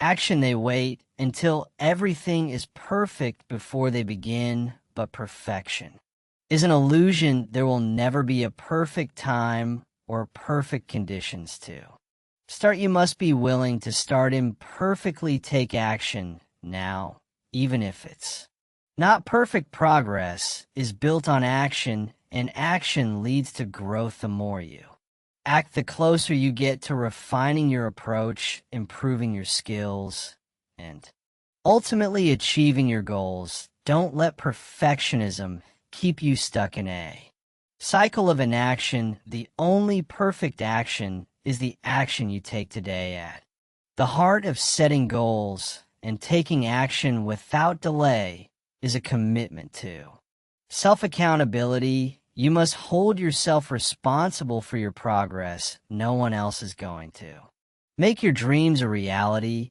It's up to you. If you don't take responsibility for your actions and results, you will never gain the traction you need to succeed.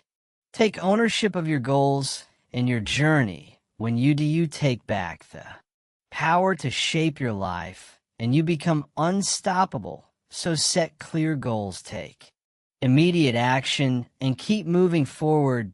Don't wait for the right moment. Don't wait for everything to fall into place. The right moment is right now. Take the first step, no matter how small, and build momentum.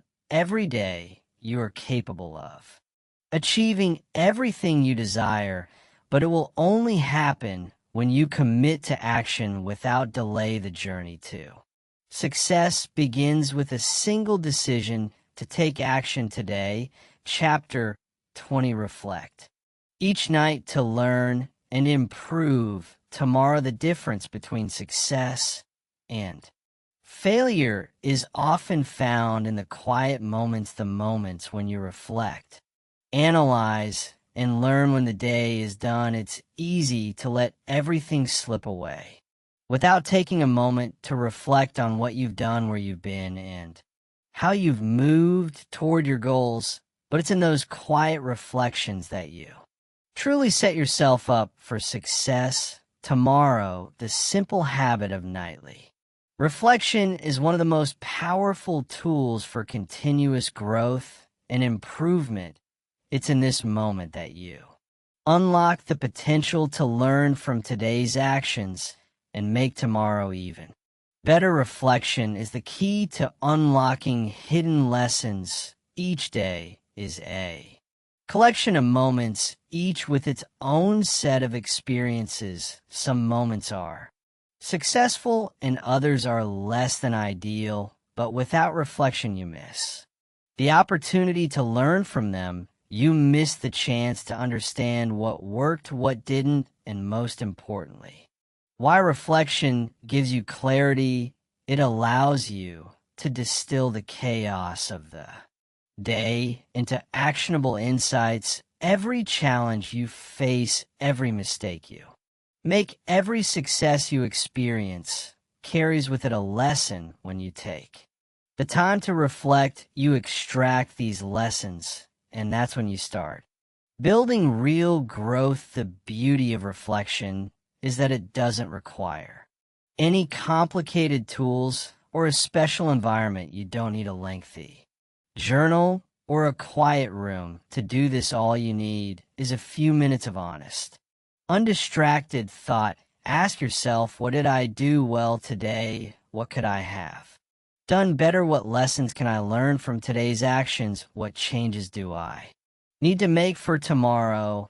It's not about being critical. It's about being constructive. It's about understanding that every day is a chance to grow, and that with each reflection you are laying the foundation for your improvement. One of the most powerful aspects of reflecting each night is that it forces you to take ownership of your actions.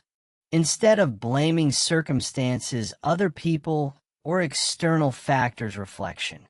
Allows you to focus on what you control, your actions, your decisions, and your attitude. When you reflect on your day, you shift the responsibility back to where it belongs with you. It's easy to point fingers when things go wrong, but true growth comes when you accept that you are the one who determines the course of your day. Reflection teaches you the power of self-accountability, and it's this accountability that leads to lasting change. The key to making nightly reflection effective is consistency. The more consistent you are, the more powerful it becomes. If you only reflect once in a while, the benefits will be scattered, but if you make a daily habit, you'll begin to see patterns both in your successes and in your failures. You'll begin to notice areas where you consistently excel and areas where you continue to struggle. The beauty of this process is that once you identify these patterns, you can make intentional changes to improve. Reflection is not about beating yourself up for your mistakes. It's about using those mistakes as stepping stones to improvement. Each night becomes an opportunity to fine-tune your approach, to adjust your mindset, and to sharpen your skills for the next day. Don't let the temptation to skip reflection get the better of you. It's easy to convince yourself that you're too tired or too busy to reflect. But skipping this habit is like skipping a workout for your mind. It's in these moments of reflection that you build the mental strength and resilience required to face challenges with clarity and confidence. The people who succeed in life are not the ones who never fail. They're the ones who take the time to reflect on their failures, learn from them, and use those lessons to push forward. Reflection is the ultimate tool for breaking through limitations and achieving your goals. As you get into the habit of reflecting each night, you'll begin to notice a shift in your mindset. Your focus will change from reactive to proactive. Instead of going to bed feeling like the day just happened to you, you'll go to bed with a sense of control, knowing that you've learned and grown from the experiences of the day.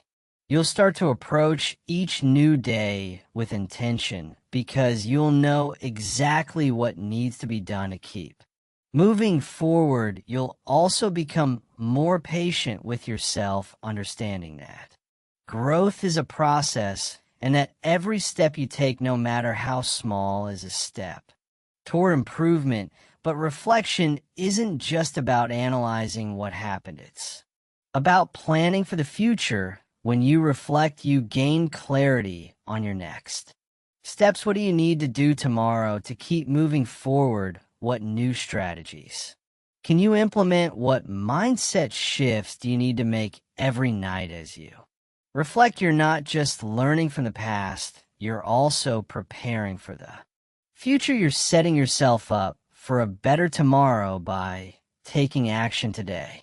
The power of reflection is compounded when you pair it with gratitude.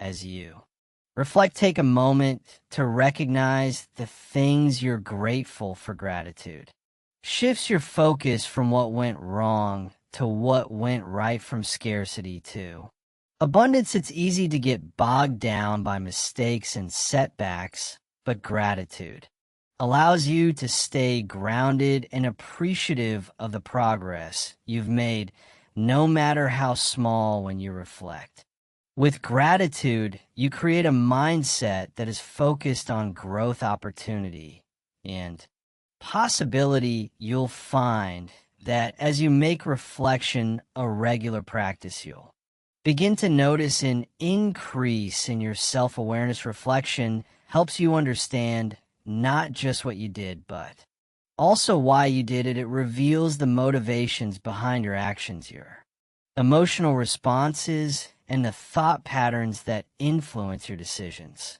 The more aware you become of your behaviors, the better equipped you are to make positive changes you'll start to. Notice areas where you're holding yourself back, and you'll be able to make intentional choices to move beyond those.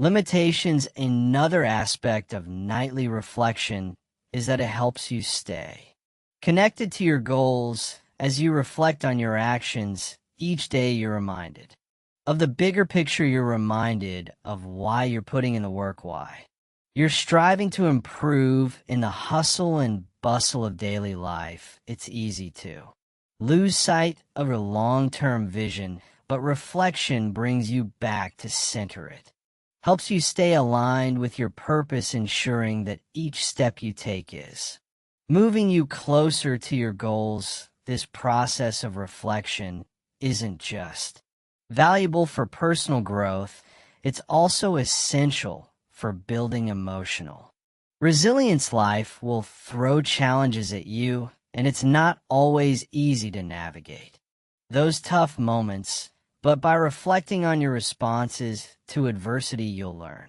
how to manage stress, maintain your composure, and handle challenges with grace. Reflection teaches you that challenges are not obstacles, they are opportunities to build your mental toughness and resilience. With each challenge you face, you become stronger.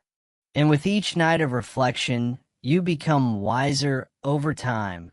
As you reflect and apply the lessons learned, you'll begin to see a remarkable transformation. Your actions will become more deliberate, your decisions more thoughtful, and your mindset more positive. Each day will feel like an opportunity to grow, not a burden to endure. You'll stop waiting for success to happen and start making it happen. And as you build the habit of nightly reflection, you'll find that the path to your goals becomes clearer, more achievable, and ultimately more fulfilling. Reflection is the bridge between where you are and where you want to be. It's the tool that allows you to learn from the past, improve in the present, and prepare for the future. Make it a non-negotiable part of your daily routine and watch how it transforms not just your outcomes, but your entire